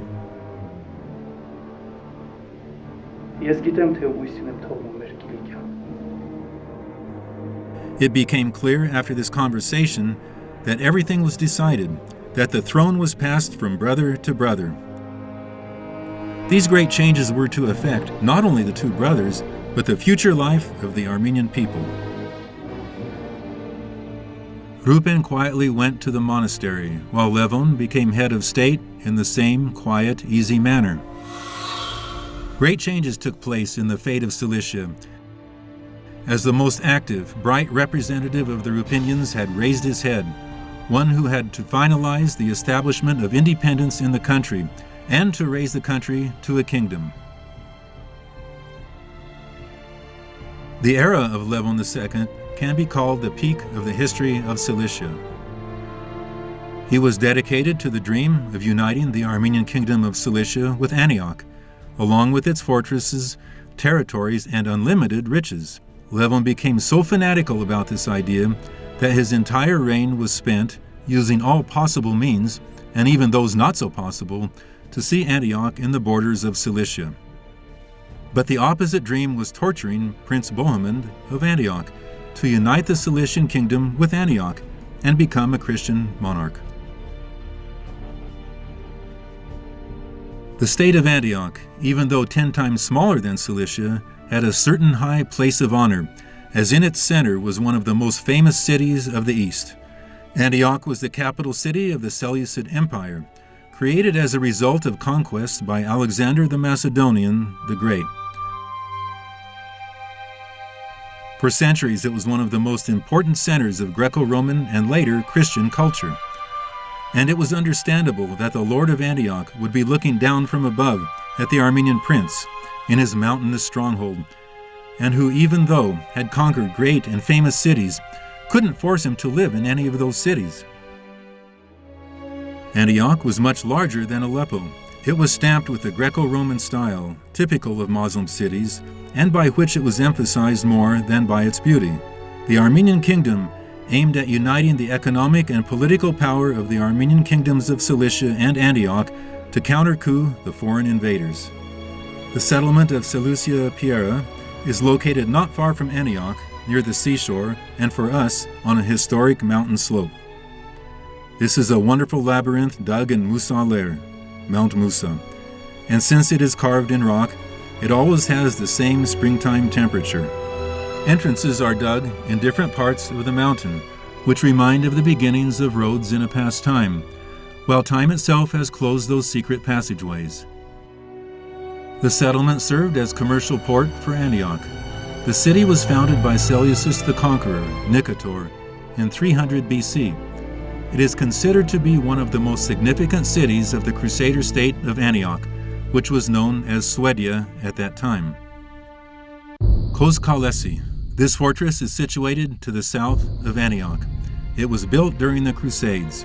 According to the research done by English scholars in 1972, the fortress was built using the construction methods employed to build the English pyramids, with the dimensions of the biggest stones at times reaching 1.5 meters.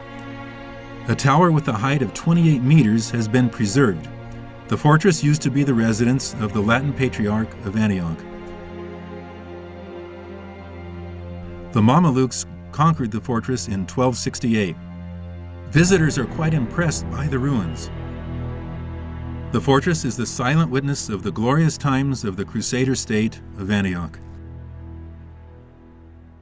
Glauciopolis, now Mut, was conquered by the Armenians in the 13th century. The settlement is located 53 kilometers northwest of Cilicia, near the ancient Isauria. It received the status of a city from the Roman Emperor Claudius. In the 11th century, the Seljuks of Iconium took control of the city. In the 13th century, for a short period of time, it was conquered by the Armenian kings of Cilicia. After that, the Karamanlians conquered the city. Nowadays here, in this lively city, one can find the ruins of the temples, mausoleums, and theaters of the Roman era. The towers and part of the wall of the medieval fortress are still intact.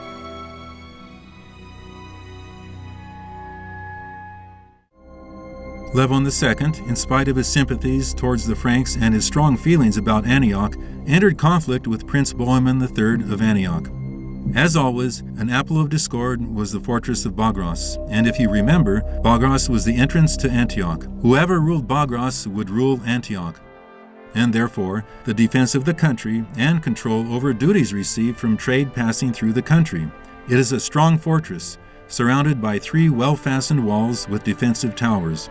Bagros is different from the other fortresses with its artistic perfection. In spite of the fact that almost all of the great powers of the region controlled Bagros, the imprint left by the Franks is irreplaceable. Here, every section is constructed with German precision and convenience, French delicacy, and spiced with Italian colors and mood-swaying fires.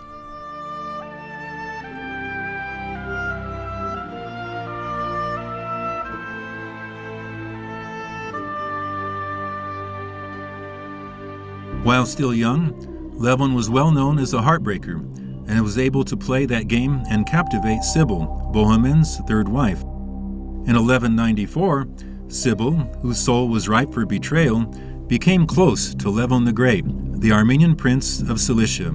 It was a dangerous bond. This bond had begun 11 years earlier, when Levon and Rupen went to Antioch with Mole.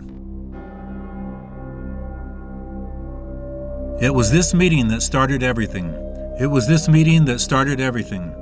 It is possible that in a corner of his mind, Levon dreamed about Sibyl, as she wasn't only the first lady of Antioch and first in her beauty, but it was very profitable for Cilicia's master of masters to have such an ally. Yet he didn't dare to dream that such speculation had any connection with reality. But Sibyl was a very deep-thinking woman, and was more than indifferent toward Levon. Tired of her husband's unending betrayals, absurd behavior, and obvious indifference toward her, all of which was very hurtful for such a princess, Levon's appearance in Antioch was thus perceived by Sibyl as a saving light. The boldness that Levon lacked was more than made up for by Sibyl, who with her woman's cunningness and understanding Levon's fears began the dangerous game of love herself, which for both of them, surprisingly, turned out to be quite long-lasting.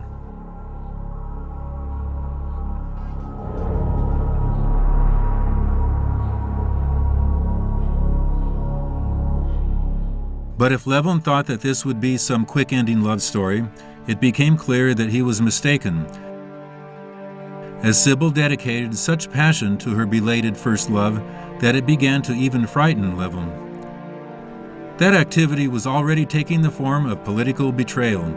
Tired of the man who had bestowed her crown, she didn't hesitate to get rid of him, hoping to find a more appealing situation in the Armenian royal court. My crazy husband long dreamed about uniting Cilicia to his kingdom and then to declare himself king. And he doesn't understand that this isn't possible. That Saladin will sooner or later destroy the Latin kingdoms here, and if Antioch is saved, it would be if it united with Cilicia. And suddenly, clinging strongly to Levon, whispered warmly into his ear, "Can you picture a miracle happening? That stammering Boheman dying in battle or falling into captivity, and you become master of masters in Cilicia. At that time, will you marry me? I will give you part of my kingdom. Then you would become king of a united kingdom. So, what do you think about this?" Levon, in reality, promised to marry her and help her to free herself from her husband. In this way, little remained for him to rule Antioch, but this didn't happen. The Franco-Armenian battles, which resembled family squabbles, never became that serious. Reconciliation became the marriage of Levon's female cousin Alice and Raymond IV, who was Boheman III's eldest son. But a stipulation was given in which Raymond and Alice's son was to inherit the state of Antioch and the kingdom of Cilicia. But this time, even Levon didn't simply put his stamp on this reconciliation. This was a strategic step with which he had the goal to unite Antioch with Cilicia, if not in the present, in the future. This strategic step in reality didn't reach its goal, as after Boheman's death, his crown was illegally seized by his youngest son. But in any event, a temporary truce was sealed at this time between Levon and Bohemond. But a far more serious danger threatened Cilicia and Antioch, a new Muslim monarch in the east, Saladin. And again, Jerusalem fell under Muslim rule, the news then reaching Europe, where a third Crusader campaign was foreseen. But instead of this fact becoming a rallying point for the Christians, the foolish Latins, in a move against Bohemond of Antioch, suggested Cilicia's union with Antioch. Bohemond decided to wait for the Crusader army, with which he hoped to frighten Levon into surrendering Cilicia. And Sybil was the one to first reach the news to Levon. Finding out her husband's plans, she left at night on a fast horse, unknown to all, to Cilicia, to Levon's and the Armenians' new home.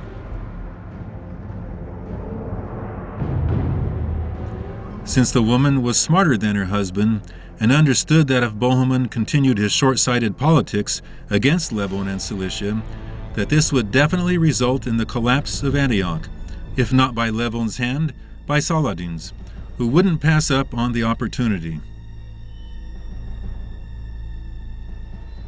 It was just these very important speculations that the beautiful princess of Antioch was telling Levon, the master of masters of Cilicia, on the open plains of Cilicia.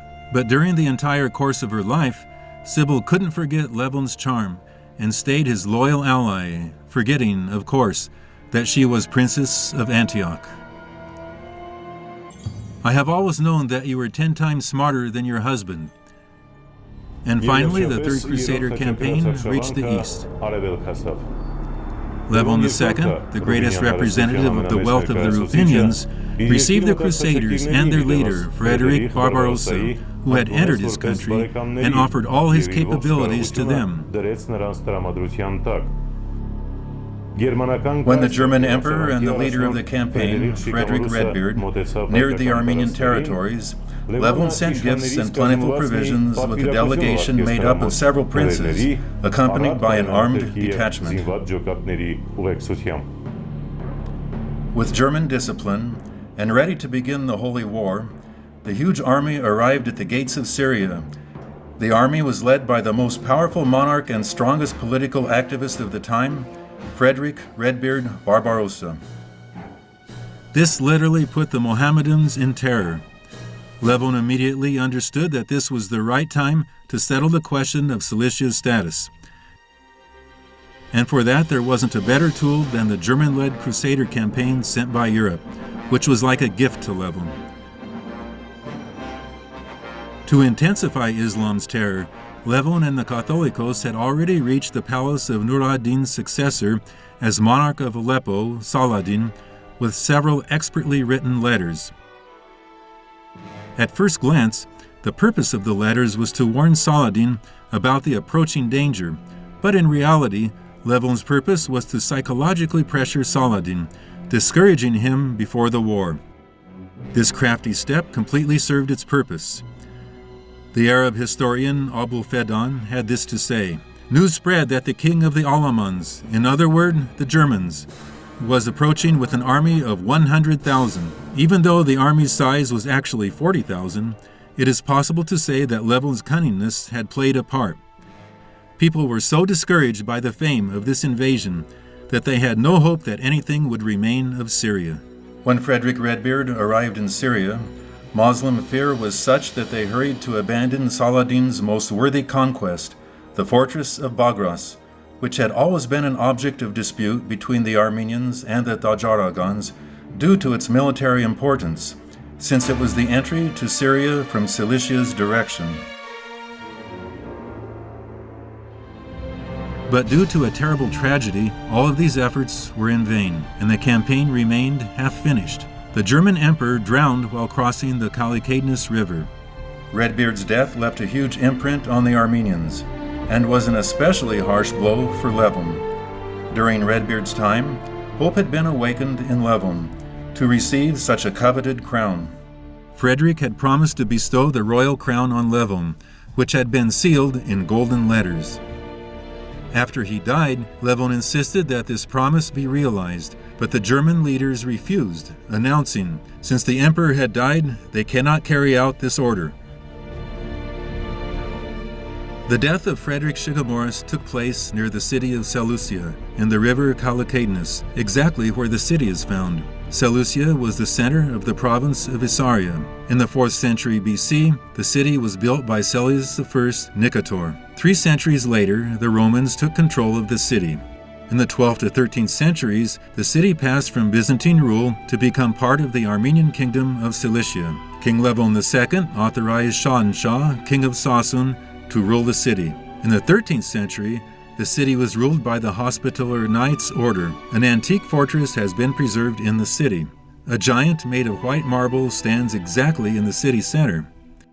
It is possible to say that from the fortress, a scene is revealed not only of all of Cilicia, but, and why not, almost all of Cilicia. This, of course, if, thanks to the imagination, we remove the mountains blocking the scene. Levon participated in the Crusader Wars, but during the subjugation of Cyprus, he united with Richard the Lionhearted.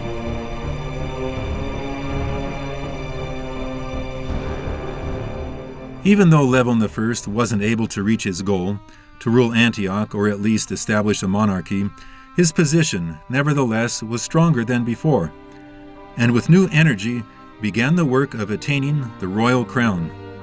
For that alteration of the international right, he appealed to the 2 most authoritative figures in the West, the Pope and the German Emperor, since he wanted the new Armenia to be included in the family of Western nations. The diplomatic mission sent to Pope Celestine III and the German Emperor Henry VI was crowned with success. On January 6, 1198, with great pomp and ceremony, and at a time which almost all Armenian and Latin princes were present, including all Greek, Assyrian, and Armenian clergy, Levon was anointed as the first and great king of Cilicia. And this is how the Cilician government was transformed into a kingdom, an Armenian kingdom. The Emperor of Byzantium also sent Levon a crown. This was a symbolic step with which Cilician Armenia was once and for all removed from the sphere of Byzantine influence and in all ways became an independent kingdom. As most important were the plains of Cilicia, of the same importance to have in the king's hands were the waterways and the ports of Cilicia, therefore the riches resulting from the trade. One of the ports of Cilicia was Akale. Akale, Alexandria, Iskandaria. The ruins of Akale, the ancient Byzantine fortress, 5th to 6th centuries, are located 10 kilometers northwest from Kirkos Fortress. Among the most significant fortresses in Cilicia is the one that oversees the strategic road stretching along the coastline and faces the Mediterranean Sea. The fortress and the port were reconstructed and extended in the times of the Armenian kingdom of Cilicia. The Armenians probably ruled these settlements starting in the 1140s. Today it is called Iskandaria, probably coming from the name of Alexander the Great. The city did in fact fall in the borders of Alexander's kingdom. Thanks to Alexander's campaign against the Persians, a Hellenistic breath penetrates Cilicia. The most famous story about the famous general took place in Cilicia. Moving along the seashore toward the east, he conquered Pamphylia and reached Sida. Instead of entering mountainous Cilicia, he passed through Taurus and conquered Phrygia. In the vicinity was the city of Gordio, where an event takes place, the well-known Gordian knot, when with a single blow of the sword he cut the knot, which no one had been able to do. Then a fortune-teller said that the first to untie that knot would be the ruler of the world. This is the plain of Isis. This is a unique green territory in Cilicia, where orange and mandarin plantations stretch on for kilometers. Here there are ruins in the Hellenistic style. At first glance, it is hard to comprehend just what relics these are, a fortress with arches, or simply a gated entryway. But besides all this, a certain type of inspiration exists, as a kind of muffled, faraway voice can be heard. Turning one's glance in another direction, it's as if Alexander appears, making his final speech to his brave warriors before going to battle. Yes, in this very spot on the plains of Isis in 33 BC, the united Greek armies defeated King Darius the Great, who fell at the hand of the young Alexander, ruler of the world. After the Battle of Isis, Alexander founded the city of Alexandretta, which is now called Iskenderun.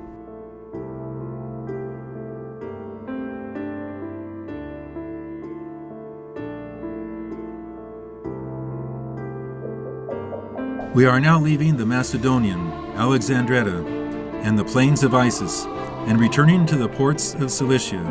It is better that we are going. Located 5 kilometers north of Korikos is the settlement of Iași, the small, antique Rome of Cilicia. It seems like a city of ghosts, as if ancient Iași, next to modern roads and buildings, lives and breathes in a different dimension, in isolation. It's as if the buildings still have inhabitants. The enthusiastic shouting from the crowds in the amphitheater is still resounding, and that burial ceremonies are still being carried out in the cemetery. The modern city was built on the breathing remnants of the past. The white outline of the fortress appears from the seashore. Iași is an open exhibition for visitors.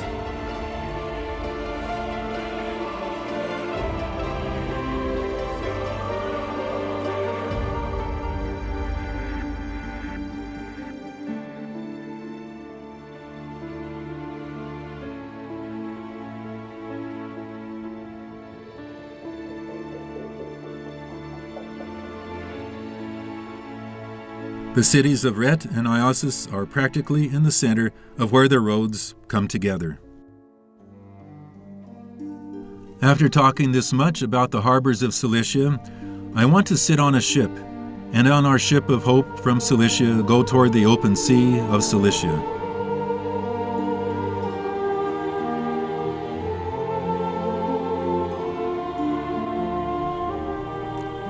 The prince and first king, Levon II, died on May 2nd, 1219. Since he hadn't left behind a male heir, the Armenian crown was passed to his daughter, the young Zabel, or Isabel, who was under the care of Constantine of Lomprun. The Armenians were forced to appeal to the family of Antioch, to the most powerful magistrate, Constantine of Lomprun, to search for a husband for the young Zabel, who decided on Prince Royal Philippos, the young son of Bohemond IV, Prince of Antioch and Tripoli. The Armenian princes made the following condition: that you stay Armenian, take the Armenian church and table with you, and maintain the rights of all men. Philippos, who must have understood that to be worthy of the Armenian crown, he had to accept the Gregorian rites, promised everything they demanded.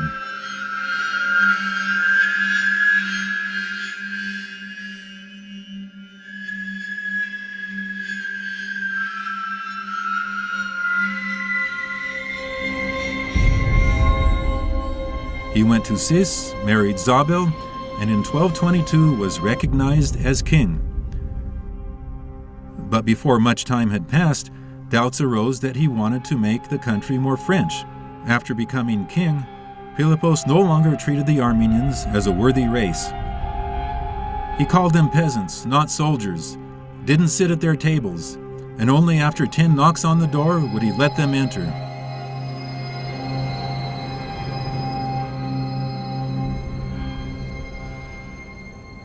Armenian princes, led by Constantine of Lampron, organized a conspiracy in 1224 to free themselves from Philippos. One night their armed men penetrated the king's bedroom and seized him from where he was sleeping, taking him from the hands of his young wife. Seeing this, Zabel choked from tears and began to plead, my lord," because she loved her husband very much. But Constantine's men, not answering or hearing her pleas, tied Philippos up in the presence of his wife and took him to Sis, where they threw him in prison. The leader of the princes, Constantine of Lampron, the one who organized the revolution and murder of Philippos, eventually forced Zabel to marry his son, Prince Hetum. In the beginning, Zabel resisted the prince's decision, but, having no alternative, succumbed to the will of Constantine of Lampron. She went to Tarsus, and in June of 1226, married Constantine's son, Hetum I. It can be said that this date is a turn of the century in the history of Cilicia, as it marks the end of a century of hatred between two of the most powerful princely families, as this struggle and hatred had lasted for more than 1 century. It isn't that strange that the kingdom that was in constant struggle with the Harutyunyans, lasting 100 years and often at the price of blood, was created by the Ruthenians, and that the kingdom at once passed up the Harutyunyans, who never even dreamed of independence and were satisfied with their people living in a slave-like status with the Byzantines.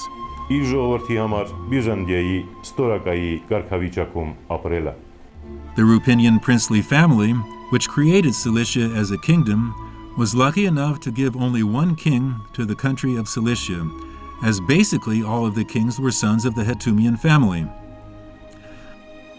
But all that aside, there is one truth, that love took the place of hatred, which was an admirable solution. Yes, love, as relating to Zabel's feelings. It is clear they didn't ask her opinion when she was getting married to Hetum. For a certain period of time, she behaved coldly toward her husband. But due to the high virtues of the prince, the marriage turned into a perfect union, even though the marriage had been the result of a crude political calculation. After all that misfortune, in reality, Zabel did have some consolation, as Hetum I became one of the greatest kings in Armenian history. Along with Hetum I assuming the throne in his name came the riches of the Harutyunyans. Therefore, it was possible to fear that with his enthronement, that Armenian political tradition would be interrupted, but such a thing didn't happen. Hetum I would have to be classed as one of the most important in the succession of those assuming the throne in the history of the Armenian people. This was the era when the Mongols, during the rule of Genghis Khan, after seizing northern China, Central Asia, and Turkmenistan, led by his sons and even his grandsons, started to bring the subjugation of Iran to a conclusion. Hetum I understood the importance of the 600 years of duels between the cross and the crescent, and the effect the Mongol invasions would have on the culture of Europe. In that question, he exhibited greater farsightedness than, say, Frederick II Shigamoris or Ludovicus IX. The Cilician Armenian king understood at once what the entire Latin world didn't comprehend. In reality, it was he who thought of the bold idea of turning these horrid neighbors into a citadel against the Mohammedan threat. In 1284, Hetum personally departed for Mongolia. He was received with pomp by the new Mongol emperor, Mongu Khan, who was Genghis Khan's grandson.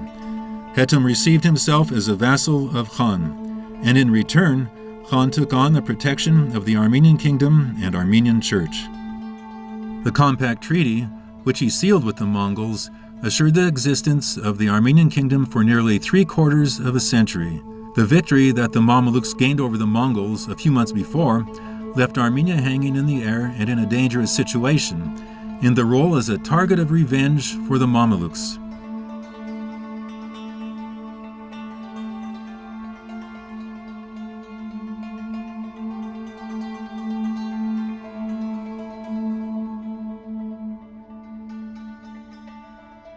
Although in a dangerous situation, Hatem didn't lose himself.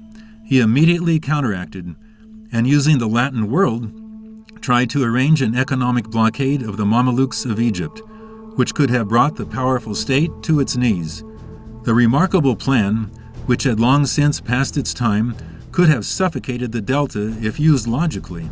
To bring the blockade to reality, the Armenians took into consideration the possible reaction of Baibars, but they had to place their hope on the forming of a Mongolian army and its assistance. In 1265, on February 8th, Hulagu Khan of Iran died.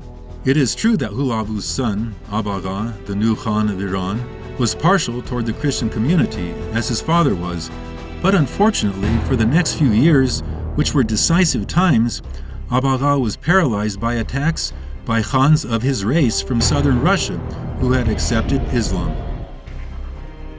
The Mameluke Sultan Baibars, understanding the danger, prevented the application of the economic blockade with a surprise attack on the instigator of the blockade.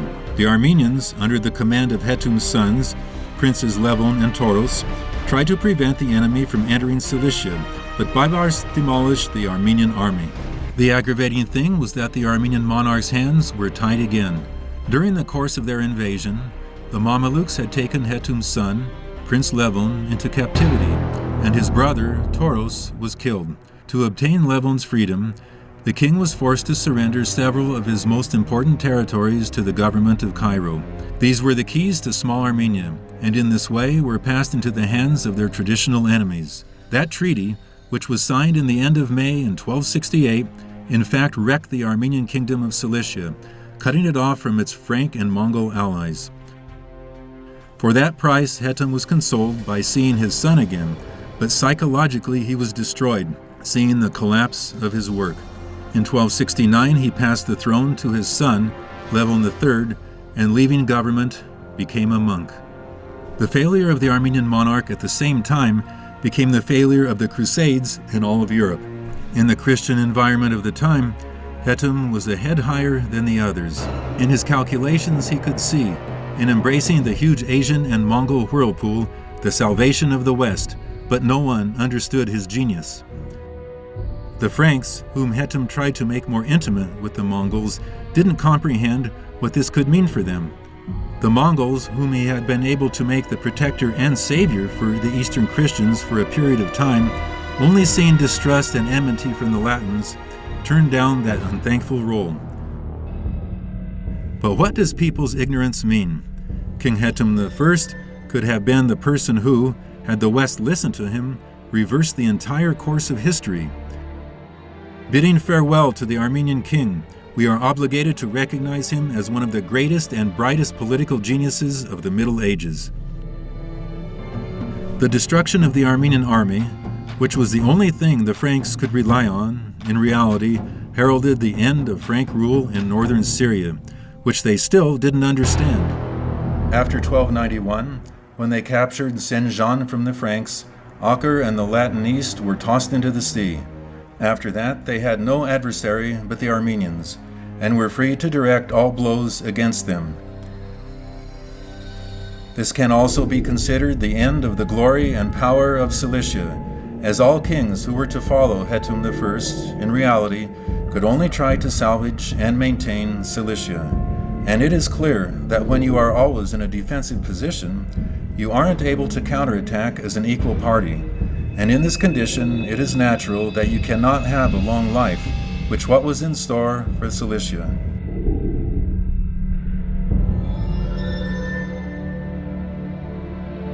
The Armenians, who most loyally took part in all the Mongol invasions, more often than not became hurt by the victor's revenge. But on the other hand, the Mongols of Iran had accepted Islam.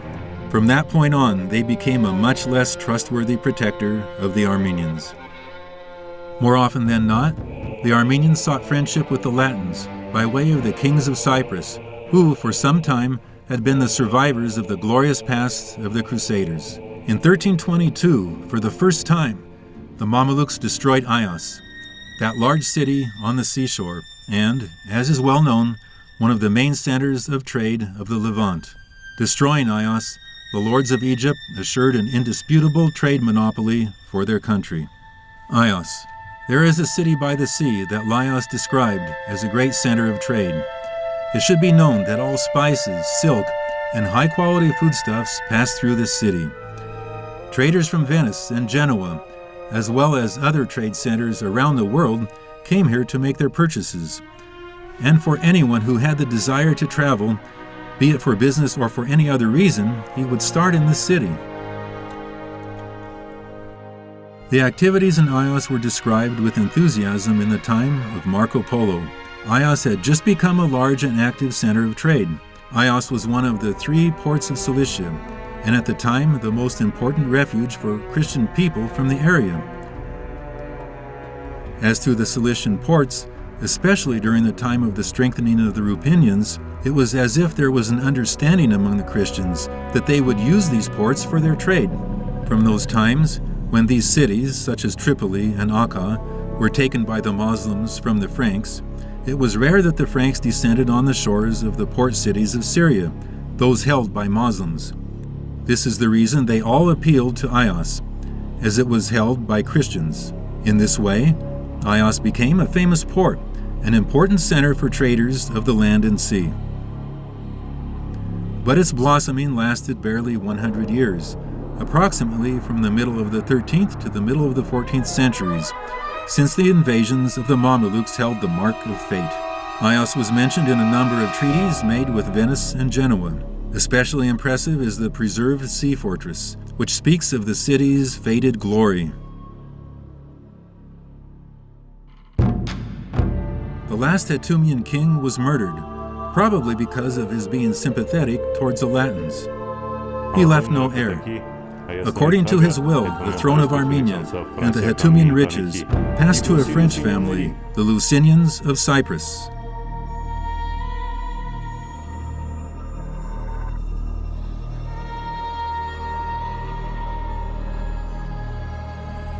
The last king of Cilicia, worthy of honor, became Levon VI Lusinian. Indeed, this king, as opposed to previous kings from the Lusinian family, was a highly esteemed king, as leaving his comfortable life and having no idea if he would be able to get anything done, took the heavy burden upon himself of assuming the already completely weakened throne of Armenian Cilicia.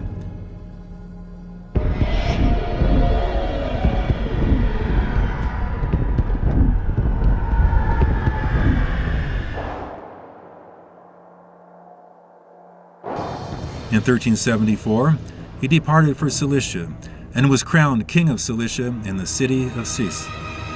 The kingdom of Cilicia included only Sis and Anarvaza at that time, while all the rest of the country was under the rule of the Mamelukes.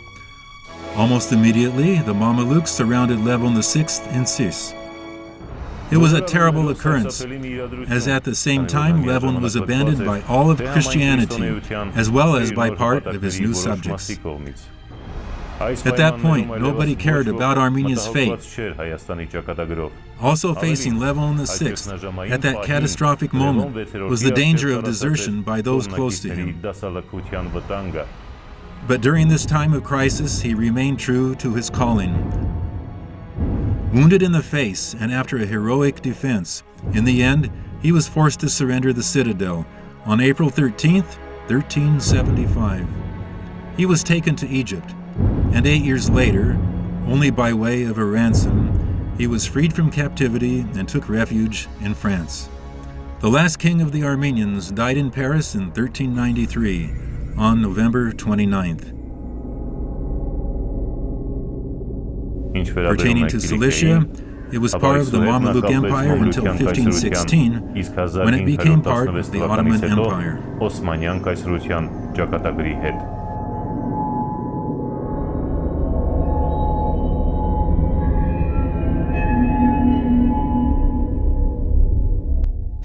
And now the curtain must be lowered. As in all of Armenian history, there is nothing sadder than the fall of the kingdom of Cilicia, but it will stay with us as a bright and unrepeatable example of the brilliance of the Armenian diplomatic mind, which several generations of knights, as heirs of this brilliant diplomatic mind, and with their just right, consistently continued, giving the possibility, far from their ancestral homeland, to plant roots and create a new, strong homeland for the Armenian people. All this after having completely lost their statehood. This new homeland became a power which the others had to take into account as an equal, or at times even as a superior. 600 years have passed and Cilicia is no longer an Armenian kingdom. But the Armenians left that area just 100 years ago. Many of us know that their ancestral home is the world called Cilicia, and almost all of us long for the Cilician home.